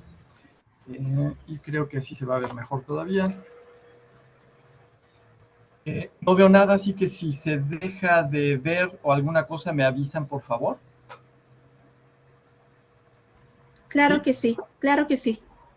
Muy bien, gracias. Luis Zamudio nació en Coatepec en 1889, a escasos kilómetros de donde estoy físicamente ahora, en la ciudad de Jalapa.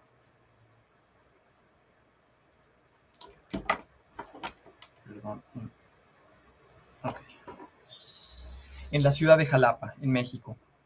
Obtuvo su título de profesor normalista de instrucción primaria elemental en 1907. En fecha que actualmente desconozco, se casó con Josefina Morales, con quien tuvo 6 hijos, de los que sobrevivieron María Luisa, José Manuel, Carlos Octaviano y Luz María. Según contaba su hijo José Manuel, mi abuelo materno, Luis habría descubierto sus cualidades vocales tiempo después de haberse recibido como profesor y habría ganado el primer lugar en las categorías de tenor y barítono en un concurso de canto realizado en una fecha que desconocemos. El primer testimonio escrito que tenemos de una presentación pública de Zamudio es el registro de un concierto en el anfiteatro de la Escuela Nacional Preparatoria, en el cual cantó con la Orquesta Sinfónica Nacional, dirigida en esa ocasión por Manuel M. Ponce y Marcos Rocha. Tenemos solo unas pocas noticias de Zamudio en México hasta 1919, y sabemos que vivió en Nueva York entre 1922 y 1933. Estudió canto, dio clases, cantó en público en distintos ámbitos y a partir de 1925 hizo grabaciones fonográficas para la Victor Talking Machine. Al año siguiente participó en la grabación de los himnos nacionales de Perú, Guatemala y Venezuela. Zamudio grabó al menos 43 piezas entre 1925 y 29, algunas de ellas como parte de un coro, otras en dúo y las restantes como solista. Algunos de los cantantes con quienes grabó a dúo fueron Carlos Mejía, José Moriche, Lorenzo Herrera y Margarita Cueto. Desde 1929, poco antes de la llamada Gran Depresión, Zamudio dejó la Victor y trabajó para la Columbia Broadcast System, CBS, al frente del ensamble The Aztecs, que tuvo presencia radiofónica nacional fuerte en Estados Unidos durante 1930.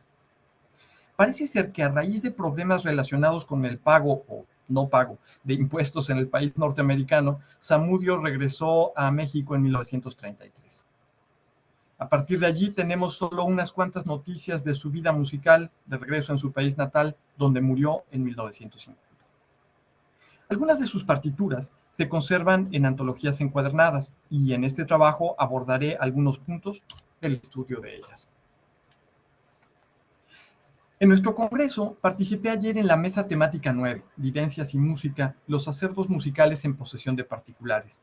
Los invito a que vean la grabación.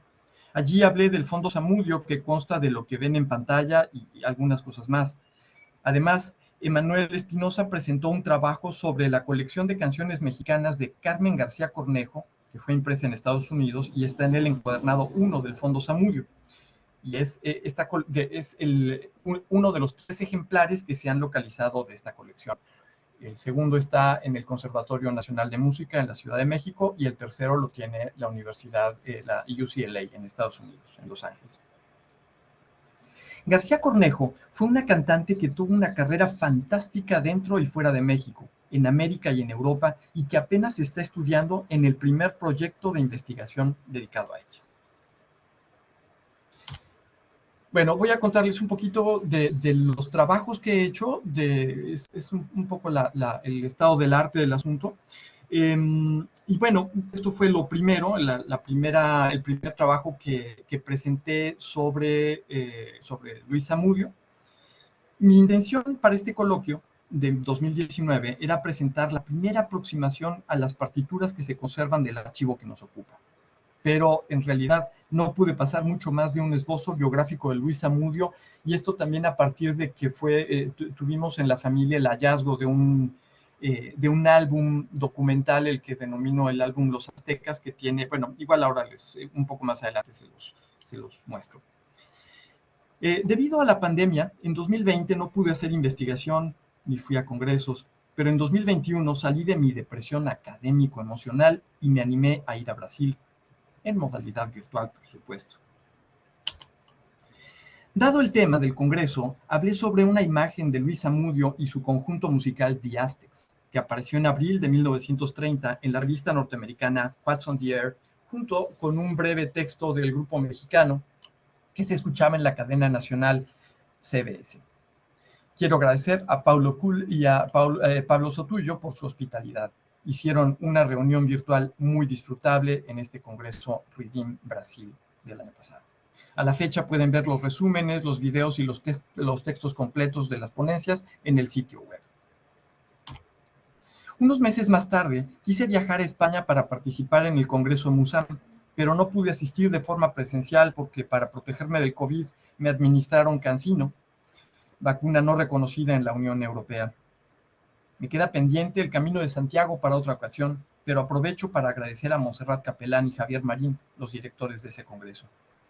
De forma virtual, hablé sobre la difusión que hizo Zamudio de composiciones iberoamericanas y de música contemporánea de autores españoles para el público estadounidense, así como algunas redes a las que perteneció el cantante mexicano en Nueva York alrededor de 1930. Aquí vemos 2 programas de conciertos en los que cantó Zamudio, uno de 1929 y otro de 1931. En ambos participó con la pianista Mirra Alhambra, que es un personaje muy interesante que nació en París bajo el nombre de Pauline Jotard, de padre francés y de madre rusa y polaca, pero a los 9 meses se fue a vivir a Chile. un poco más tarde, no mucho, fue una niña prodigio, y el gobierno chileno la mandó a estudiar a Alemania junto con su hermana Flora, que también fue compositora, y después fue a México, parece que casó en México con un personaje de la alta sociedad, de la muy alta sociedad en la península de Yucatán, y de ahí se fue a Nueva York y se separó, en fin. En el concierto de 1931, junto con Zamudio y Alhambra, participó también Emiliana de Subeldía, compositora, pianista y directora española que vivió en París y que fue de gira a Brasil, Uruguay y Argentina para establecerse por un tiempo en Nueva York en 1930. De 1937 a su muerte vivió en México, estuvo un tiempo en la Ciudad de México y después se fue al norte, el estado de Sonora, en Hermosillo, donde pues sacó adelante la escuela de música de la universidad. Bueno, aquí vemos, a partir del programa de la izquierda, del primero, vemos el Instituto de las Españas en los Estados Unidos, que se presentó en el Teatro Macmillan de Columbia University. Y esto es importante porque el Instituto de las Españas se formó en Columbia University gracias a este personaje, Federico de Onís, que fue el primer español que vino a América a dar una clase una cátedra de literatura española en Estados Unidos. Entonces, bueno, aquí vemos la fecha de la fundación. Y bueno, Federico de Onís es importante más allá de que ahora estemos virtualmente en España y de que estoy analizando las redes, porque justamente en la época que Federico de Onís estaba en Nueva York, Luis Zamudio estaba cantando en el Instituto de las Españas y además estaba cantando para la CBS un poco después, fue a finales del 29 que empezó a trabajar para CBS, y bueno, y todo el año del 30, y entonces pues yo considero que siendo hispano, él pues tuvo que haber alguna relación de alguna forma entre Zamudio y Federico de Onís, no sé si directamente, pero seguramente que al menos escuchó en la radio algunos de los programas que se daban ahí. Y además, otra red que salió así, no era de lo que tenía pensado hablar en aquella ocasión, pero es justamente cuando Federico García Lorca va a Nueva York, y pues él también es acogido por el Instituto de las Españas en los Estados Unidos, de hecho directamente acogido por Federico de Onís, pasa algunas temporadas en su casa, y pues yo supongo que también debió haber escuchado la radio, porque pues era uno de los pocos programas que había en español, con música en español, música española, latinoamericana, portuguesa, como hacían The Aztecs. Entonces, supongo yo, estas son especulaciones, pero de cualquier forma es una serie de redes que empecé a hacer en mi cabeza y que terminé no presentando en el Congreso, pero quedó más o menos así en sucio. Aquí pueden ver, no sé si ven mi cursor, mi manita. Sí, lo vemos. Gracias. Entonces, aquí tenemos a Luis Zamudio, y bueno, Emiliana de Subeldía, Mirra Alhambra, personajes con los que tuvo una colaboración directa, Fernando Lomán, con quien también tuvo una colaboración directa antes, muchas otras personas con las que participó, García Cornejo. No estoy seguro de que haya participado directamente con García Cornejo, con Carmen García Cornejo, pero sabemos que el año anterior, vean ustedes, es el concierto de la Fiesta de la Lengua Española, el Día de Cervantes.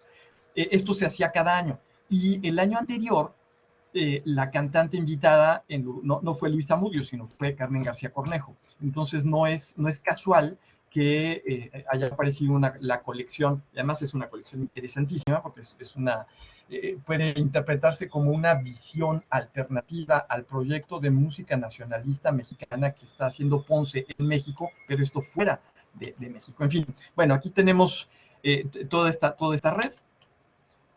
Y bueno, regresamos al fondo Luis Zamudio porque quiero mostrarles algunos ejemplos, ya me quedan 5 minutos nada más. Esto es lo que ya vimos, pero mejor les muestro un poquito de mi hoja de cálculo para que vean ustedes los encuadernados. Tenemos aquí 10 encuadernados, vean, E01 a E05 y luego del E06 al E10. Algunas partituras sueltas y además de otras cosas. De esto no voy a hablar. De hecho, de esto tampoco. Y en la propuesta de mi ponencia, pensaba hablar solamente de los primeros 4. O sea, yo decía, ¿qué caso tiene que hable del pianista virtuoso, de Hanon, o de un álbum de sonatinas de Clementi, o de Lieder? O sea, no tiene caso. Y era un poquito el caso, porque pues tenía partituras sueltas para voz y piano, de Händel, de Mozart, de Beethoven, en fin, cosas muy conocidas, pero tuve una buena sorpresa allí. Entonces voy a mostrarles un poquito. Este es el encuadernado 5 y esta es la primera pieza que está en el encuadernado 5. Vean ustedes mi nomenclatura, así estoy sacando las fotos. SAM E05 es fondo Zamudio, encuadernado 05. Hay otros fondos, vean ustedes aquí atrás. Tengo fondo Zamudio, es el fondo que tengo yo que proviene directamente de Luis Zamudio. El fondo Herrera, HER, son las cosas que yo he comprado y que en este momento vienen al caso con Luis Zamudio, y el fondo ROD es de los Rodríguez, que es de la esposa de José Manuel Zamudio, mi abuelo, el hijo de Luis. Entonces, hay algunas cosas que son de allí, y es más, de otros lugares también. Pero entonces, esta es la nomenclatura, Zamudio E05, y luego la pieza, porque son bastantes piezas. Vean ustedes aquí las páginas con música. Son 63, 83, 79, 28 y 100 aproximadamente. No he terminado de digitalizar todo ese.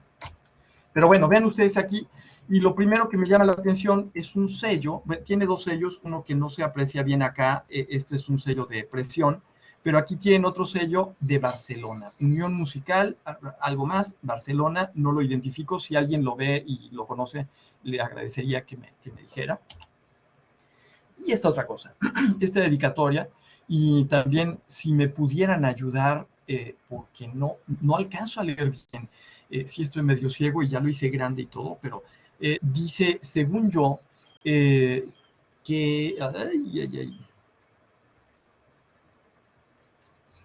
se luzca como siempre, señor Zamudio con ese, así lo espero. Se lo dedica a su amiga María Elena, y ahí sí ya no entiendo más. Y si alguien me puede decir, lo agradecería mucho. Y luego pienso yo que dice MY, es decir, mayo 28, y también alcanzo a leer yo, según yo, es 1918. Entonces, esto me da una datación de este encuadernado, no del encuadernado, me da la datación de esta pieza dentro del encuadernado, porque hay unas posteriores, hay unas que tienen incluso la fecha de impresión. Esta, como ustedes pueden ver, está recortada, como generalmente hacen en los encuadernados cuando se llevan a empastar, y son pues son antologías de distintas fuentes, pues se llevan a la guillotina, y aquí pues sí le guillotinaron el año, le guillotinaron el número de plancha, en fin, creo que no sea tan difícil rastrearlo, pero hay algunas de este mismo encuadernado que son de finales de los 20, entonces yo pienso que debió haber encuadernado, Zamudio debió haber encuadernado esto al final. Esta es otra, que tiene otro sello que también les agradecería mucho, no sé, creo que París, quizás, Music algo, y abajo Canudas, pero no estoy seguro, o Canudo, o algo así. Se ve, la verdad es que se ve apenas, está abajo a la derecha, en la esquina, y tiene otra dedicatoria de la misma persona. Entonces, bueno, ok, sigo adelante, con otro encuadernado, más sellos. Esta es una colección de canciones de Emiliana de Subeldía, del encuadernado 2, y es de las canciones que sabemos que hizo Zamudio con Emiliana de Subeldía, y vemos la dedicatoria de Emiliana de Subeldía. Dice aquí, a Luis Zamudio, el quien, o algo así, o el no sé qué, bien sabe cantar, muy afectuoso, me hace mucha falta repasar mi paleografía, pero en cualquier caso dice Nueva York, 1930. Y entonces, bueno, aquí veo que sí hubo un contacto directo con Emiliana de Subeldía y por eso está eso allí. Veo que hubo el contacto directo también en el recital que hizo con Mirra Alhambra. Y bueno, en 1930 aquí están juntos. Y vean ustedes esta corrección. Hay un error en la edición y está manuscrito puesto, creo yo que es la caligrafía, no es la caligrafía de Luis Desierto, es muy posible que sea la caligrafía de Emiliana de Subeldía y esto habría que cotejarlo con la gente de Sonora para ver si es el punto, o quizás de Mirra Alhambra, que quizás fue la que tocó, aunque pienso yo más bien que la habría tocado Emiliana, que tocaba muy bien. Bueno, vamos adelante porque se me acaba el tiempo. Dedicatorias y una fecha. Aquí tenemos, vean ustedes, el encuadernado 4. Y dice, a mi amigo estimado e intérprete inteligente Luis Zamudio, yo digo aquí recuerdo afectuoso, es lo que yo quiero leer, 12 de diciembre de 1938. Esta otra igual, está en el mismo encuadernado, un poco más adelante. Y dice, para Luis Zamudio, con todo afecto, Manuel M. Ponce, 12 de diciembre de 1938. Ok. Y aquí, bueno, espero entrar un tanto en diálogo con John, porque hablamos de impresos y de manuscritos luego, pero a veces los impresos, uno diría, tienen cierto valor. Esta es la primera página de ese mismo encuadernado 4, el que les estaba mostrando, y tienen aquí, bueno, otro ejemplar que tienen en el Museo del Estanquillo. No lo he podido ver directamente, no he podido viajar a México por la pandemia y todo, pero afortunadamente en línea tienen al menos la portada y veo que es exactamente la misma edición. Ah, pero aquí hay un sello que dice extranjero, es decir, seguramente Zamudio lo compró en Estados Unidos, tal vez, pero dice Zamudio con la caligrafía de Zamudio. Entonces, eso ya es algo. Quería ponerles un ejemplo musical que por ahí tengo preparado, pero creo que ya no hay tiempo. Si tienen tiempo luego, lo pueden conseguir en línea también, pero es esta canción que espero que conozcan. Levántate, dulce amor, bien mío, lo que yo siento, mi bien, es venir a quitarte el sueño. Ok, mal cantado, pero ahí está. Dice, levántate, tiene acá abajo, letra añadida con lápiz. Entonces, si se fijan, dice para canto y piano solo. Es decir, lo pueden tocar así tal cual, como dice acá, la melodía bien cantada en el piano, y no tienen que hacer los desfiguros que acabo de hacer yo ahorita cantando, y entonces podría tocar el piano. Yo digo que por eso toco el piano, para no cantar, pero sí me gusta cantar, entonces, aunque lo haga mal. Bueno, no salía mi bisabuelo. Pero, ok, vamos a ver. La idea era que ustedes escucharan la pieza y que luego notaran las diferencias de la letra. Dice, levántate, amor bien mío, levántate, oh, madre mía, madre. Y luego dice, pero levántate, bueno, y esto es importante también, si escuchan cualquier grabación va a decir, lo que yo siento, mi bien, es venirte a quitar el sueño, pero aquí dice, venir a quitarte el sueño, dice generalmente, pero aquí dice, venirte a quitar. Ok, bueno, pero acá en esta dice, mi triste canción, y aquí dice, y oye esta dulce canción. Y luego, en lugar de decir que te canta tu amante, que te canta tu dueño y es por tu amor, dice que te canta tus hijos deseándote alegrías, no, deseándote alegre seas hoy. Que te cantan tus hijos deseándote alegre seas hoy. Y bueno, aquí ya me parece, me quedé pensando, bueno, sería para su mamá, pero no, su mamá ya se había muerto, y aquí es donde nos sirve saber las fechas y el contexto histórico.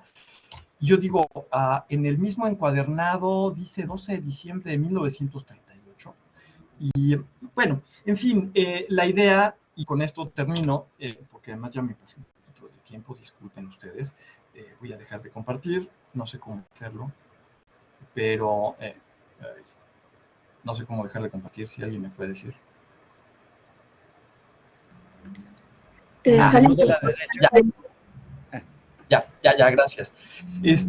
Entonces, bueno, mi hipótesis es que quizás participó en 1938, el 12 de diciembre, Luis Zamudio, en un concierto al cual también, en un concierto dedicado a la Virgen de Guadalupe, en el cual pudo haber estado presente Manuel M. Ponce, y fue, pienso yo, cuando le dedicó a él las partituras que están en ese encuadernado. Entonces, sí dice José Luis que sí, quizá la Virgen de Guadalupe, sí, exactamente, fue lo que vino a mi mente. Pues, en fin, muchas gracias, perdón por haberme robado unos minutitos más, si quiere ya me quedo calladito. Muchas gracias. No, muchas gracias a ti, Jesús. Realmente esta colección ha sido muy enriquecedora. Vamos a dar paso a las preguntas. No sé si alguien quiere levantar la mano, quiere formular algo. Felicidades a todos los ponentes, claro que sí, y felicitaciones a Jesús. Hay algunos aplausos. No sé, incluso entre los ponentes, ¿no? Porque también, sin duda, debe ser un diálogo entre exposiciones y lo que se ha presentado. A mí me parece que se ha presentado un panorama bastante amplio y preguntas, planteamientos, interrogantes que quedan ahí pendientes. Le doy la palabra a José Luis. Gracias, Ale. Sí, bueno, justo eso quería apuntar, ¿no? Es decir, estuvimos más o menos reuniéndonos para ir conociendo el espíritu de nuestras ponencias y armar un discurso lógico en esta mesa. Sin embargo, ha sido una agradabilísima sorpresa ya materializar estas ponencias y ver toda esa información que todos los compañeros fuimos mostrando. Y sobre todo eso, ver que esta práctica o que este tipo de prácticas es muy amplia. O sea, empezamos a finales del siglo XVIII, terminamos ya bastante entrado el XX con todo y expropiación petrolera, por ahí ya andábamos en esas épocas. O sea, la música, a final de cuentas, decía yo en mi texto, encuentra el camino, ¿no? Busca las vías para permanecer, para transformarse, para adaptarse. Este último ejemplo de Jesús a mí me parece hermoso, ¿no? Ya la Serenata Mexicana de por sí es una canción muy linda con, digamos, la intención amorosa y que luego se vuelva en una canción casi para los cumpleaños. Muy probablemente para la fiesta de la Virgen, pero que podría aplicarse a un 10 de mayo, por ejemplo, ¿no? Dedicada a las mamás. Entonces, esa plasticidad de los textos, de las notas, a mí me gusta mucho y sobre todo, insisto, demuestra ¿cómo puedo decir? Que la música está mucho más en el ámbito social de lo que hoy en día con esta idea a veces de la música académica y el concierto y esa separación entre los artistas y el público general. Yo creo que no, yo creo que el ser humano y en este caso los latinoamericanos, y me voy a ir más adentro, a los mexicanos, somos gente muy musical, ¿no? Somos gente que todo el día necesitamos estar haciendo música y estas prácticas, estos manuscritos o impresos, encuadernados y agrupados demuestran muchísimo esa sociabilización o socialización, perdón, de la música. Ese sería el comentario que yo haría luego de conocer ya los textos de todos ustedes. Muchas gracias, José Luis. Sí, yo también creo que nos falta abrir un poco más la perspectiva, ¿no? Para adentrar otros objetos y temas de estudio. Y a este tema, bueno, no veo otra manita levantada. Y sí me gustaría un poco hablar sobre precisamente la exposición de José Luis, porque estos copistas que tú vas mencionando, a mí me llama la atención que en el 19 también tenemos copistas como Sabas Contla y que tenía un estilo particular de dibujo. Y creo que precisamente la exposición que nos hizo empieza un poco a aclarar o a plantear esta idea, porque es característico, quizá incluso John lo ha visto en el Colegio de Vizcaínas. Sabas Contla estuvo en la Catedral de México y también hay copias de de las obras que él hizo y aparece como copiante, ¿no? Y digo copiante porque luego dicen copista, pero la abreviatura es CTE, copiante, ¿no? Y eso también me parece enriquecedor con respecto a cómo se está hablando de lo que están haciendo, ¿no? De ese hacer, de ese campo. Muchas gracias. José Jesús. Sí, gracias. Pues precisamente quería comentar también sobre esto. No sé si a José Luis le zumbaron los oídos ayer que estuviera en otra mesa, pero hablé de él, te mencioné, si quieres verte, ahí está en el video, porque precisamente con otro de los fondos que estoy trabajando, que no es el fondo de mi papá, que estudió piano en los años 50, pues de pronto tenía yo, vamos, después de haber platicado contigo esta onda de las ediciones manuscritas, que para empezar era una cuestión, pues, a mí me parecía un tanto polémica primero, pero de acuerdo, totalmente de acuerdo, tiene mucha lógica, y lo veía como una práctica muy antigua, pero pues veo que en el Instituto Montes de Oca, que está consignado en el diccionario de Parellón, que se fundó en 1915, según la credencial de mi papá, dice Parellón que en 1920, pero el secretario del plantel en 1958 era Antonio M. Pérez, que hacía precisamente esto. Hacía, yo creo que para los alumnos, piezas didácticas, y pues ahí estaban, son unas hojitas, de hecho, si me dan 2 segundos, se las enseño. Voy por ellas.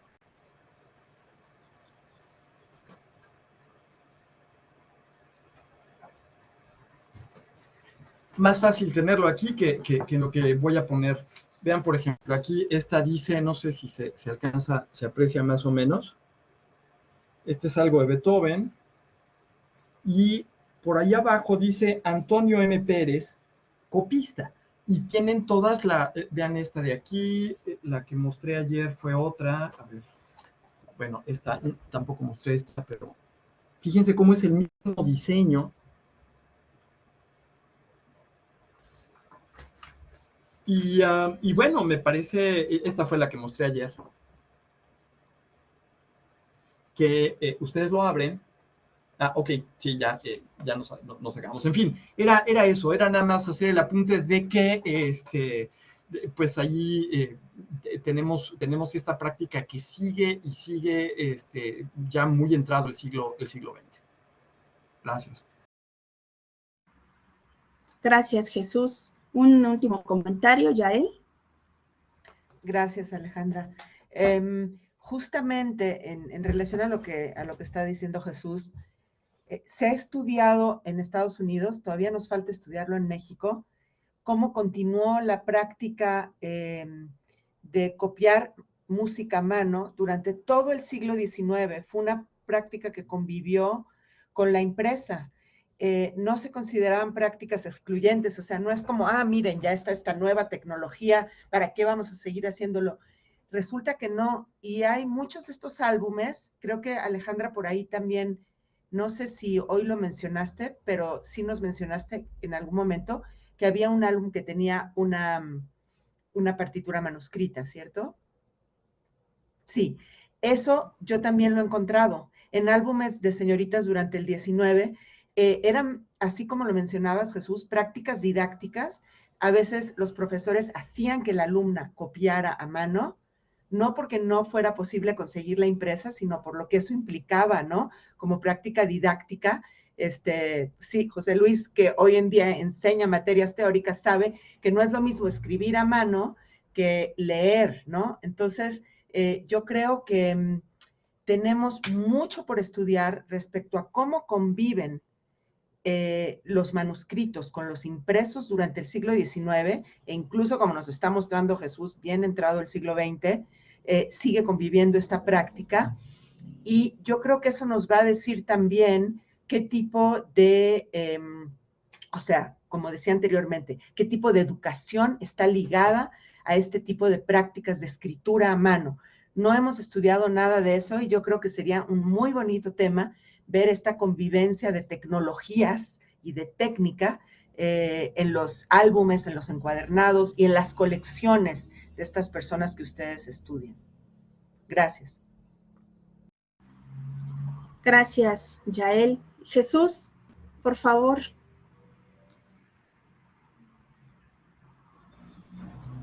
Ok, no había levantado la mano, pero bueno, que bueno, ya nos vemos todos ahora sí, John. Pues qué gusto encontrarnos aquí. Ojalá que también pues haya diálogo hacia afuera, porque nosotros pues más o menos hemos tratado estos temas, pero incluso aquí yo veo que hay muchísimos puntos de contacto. Y aquí estamos verdaderamente poniendo, creo que no habíamos intercambiado sobre por ejemplo, sobre las ediciones manuscritas. Quisiera platicar algunas otras cosas con John, que quizás hacemos al interior. Hay una mano levantada, preferiría dejar adelante, por favor, Javed. Sí, muchas gracias, muchas gracias. Bueno, felicitaciones a los ponentes. Esta pregunta es para Yael. Con respecto a lo que acabas de mencionar, que me interesa mucho, la relación entre esto que explicas que no se ha estudiado en México sobre la relación de copiar música a mano con los manuscritos, ¿verdad? Y entonces mencionabas que en los Estados Unidos sí se ha estudiado y ahora me interesa muchísimo si pudieras recomendar alguna literatura, si te viene a la mente, no sé, algo que hayas leído que te... Sí, estaba pensando concretamente en un artículo que acabo de leer de Glenda Goodman. A ver si, así, aplicando la técnica Jesús Herrera. Bound Together. Bound Together. Más fácil que lo copies. Este artículo habla sobre la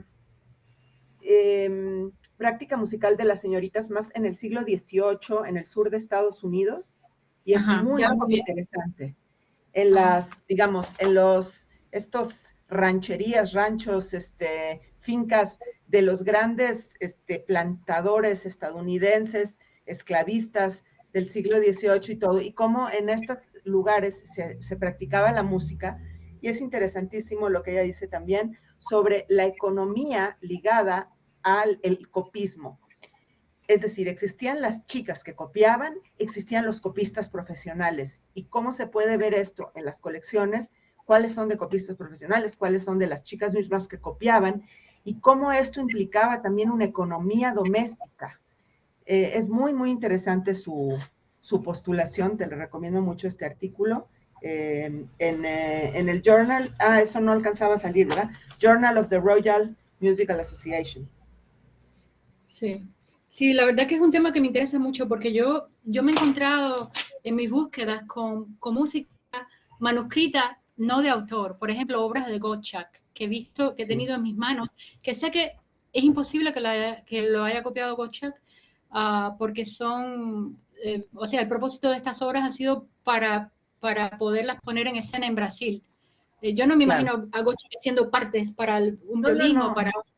Exacto, para toda la orquesta, pero es verdad, y me he encontrado también, por ejemplo, en archivos de conservatorios, me he encontrado métodos de violín, escritos a mano, pero obviamente no por el autor, sino copiados por copistas.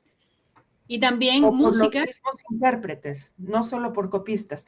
Algo que También. pasaba en Estados Unidos, especialmente en el sur, era que había, digamos, estaban muy aisladas las comunidades, ¿no? En el siglo XVIII y principios del XIX. Entonces, no había la posibilidad de que llegaran incluso los impresos, según nos cuenta Goodman.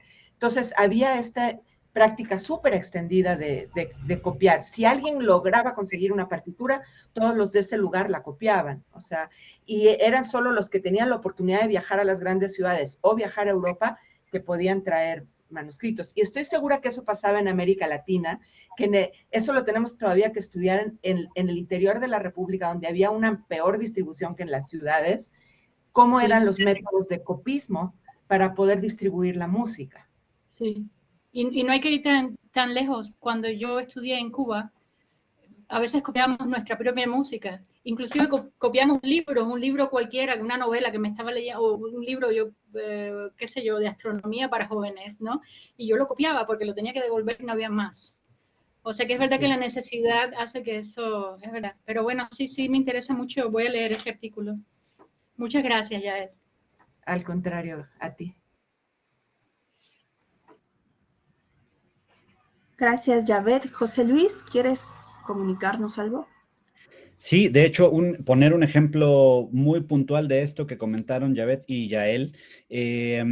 Nada menos hace poco tuve que hacer una semblanza curricular artística para el maestro Julio César Oliva, guitarrista y compositor mexicano, y él contaba justamente esto, que en México, en la época en la que él estudió en el conservatorio, eran unos cuantos los que podían traer de Europa o, en fin, las partituras de los estudios y los preludios de Villalobos o por ahí ese tipo de música que era la que se tocaba muchas veces en México de manera didáctica, o sea, la que se usaba para enseñar.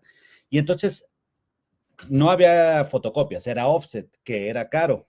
Y entonces lo que él hacía era pedir prestadas a la biblioteca del conservatorio o a los amigos que las tenían sus originales y hacer sus copias, hacer sus propias copias para estudiar. Pero el punto más interesante o importante de esto es que él era guitarrista, o sea, él era un instrumentista que, según nos cuenta, a veces se ponía ciertos retos, terminaba de copiar una página y antes de dar la vuelta para seguir copiando, seguía escribiendo él, tratando de ver si ya había entendido el estilo del compositor en cuestión y la forma musical, etcétera, y dice, y luego de copiar unos cuantos compases más, daba la vuelta y verificaba si más o menos estaba bien, y de ahí surgió su interés por componer, y bueno, hoy tiene un catálogo de obra amplísimo, ¿no?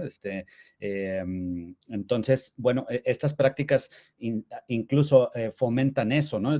Salir del ámbito de la ejecución y de la interpretación para ir a un ámbito un poco más intelectual o de creación, ¿no? Entonces, bueno, eso, ¿no? Estamos, como dijo Yael, empezando a estudiar esto y hay mucha tela de donde cortar. Yo quería añadir una cosa, hay otra cosa muy interesante, que a veces la única música que tenemos de un determinado compositor la tenemos gracias a los copistas, o sea, la tenemos en versión manuscrita, pero no del autor.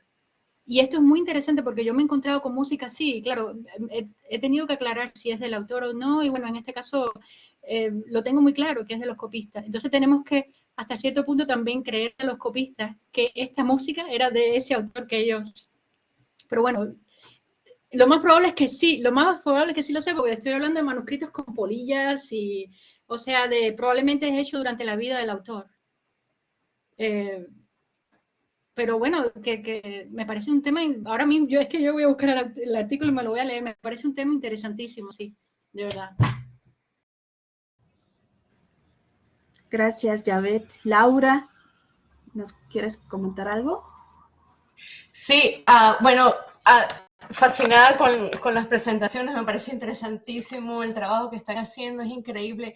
Yo quería añadir con respecto al tema de los copistas. Yo he estado trabajando a Teresa Carreño por mucho tiempo y la mayoría de sus composiciones fueron cuando, bueno, estaba niña, era adolescente. Y el tema es que siendo ella virtuosa, la mayoría de las composiciones eran improvisadas y era el padre el que las anotaba. Entonces, ahí tenemos el tema de que a veces depende del estilo. Si estamos hablando de un estilo virtuoso, y en el caso de estos niños prodigios, por ejemplo, no era que se sentaban es decir, esta visión de la ontología de la música, donde tenemos una obra que alguien la copia y de repente la música era improvisada, iba otro y la copiaba y entonces ¿quién es el autor? ¿No?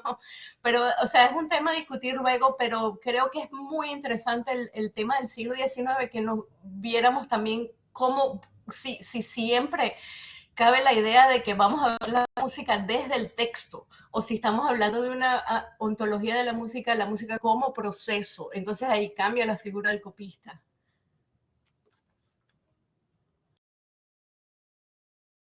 Absolutamente de acuerdo.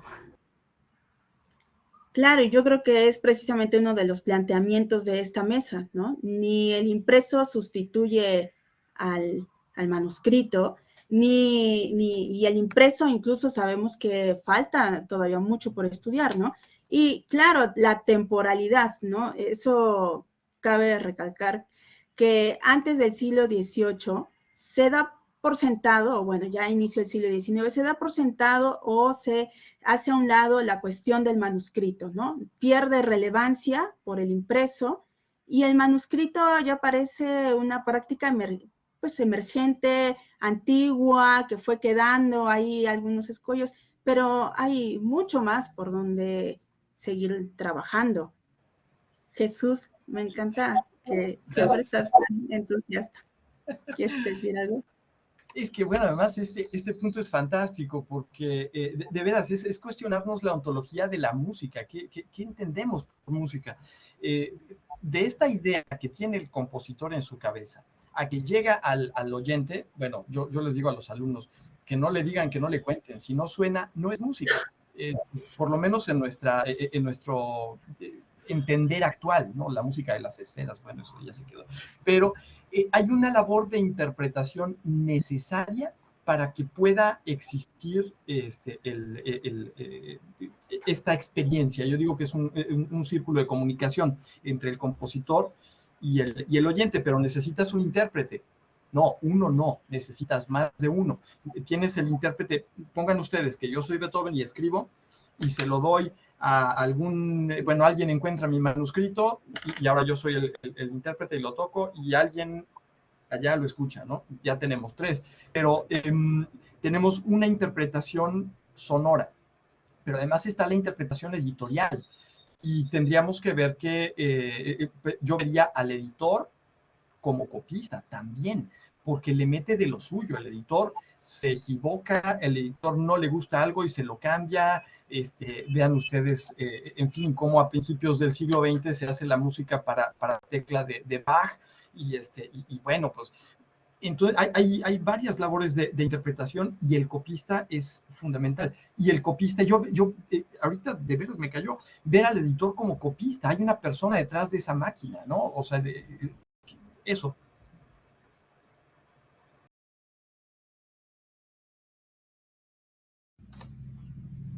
Gracias, Jesús. John, no sé si quieras añadir algo, porque también creo que viene muy a cuenta con lo que has estado trabajando, ¿no? en este último tiempo. Pues no sé qué añadir, la verdad. Ya. ¿Qué puedo decir? Ok. Si alguien más tiene alguna otra pregunta, necesitamos ir cerrando la mesa. ¿No? Bueno, pues les agradezco a todos, realmente, bueno, su participación a la convocatoria, ¿no? Que fue armada poco a poco y con la intención simplemente de que nos conocemos y que podíamos trabajar un tema juntos, y creo que tiene un éxito muy, muy agradable para mí. La verdad es que me voy muy contenta y espero que los demás también.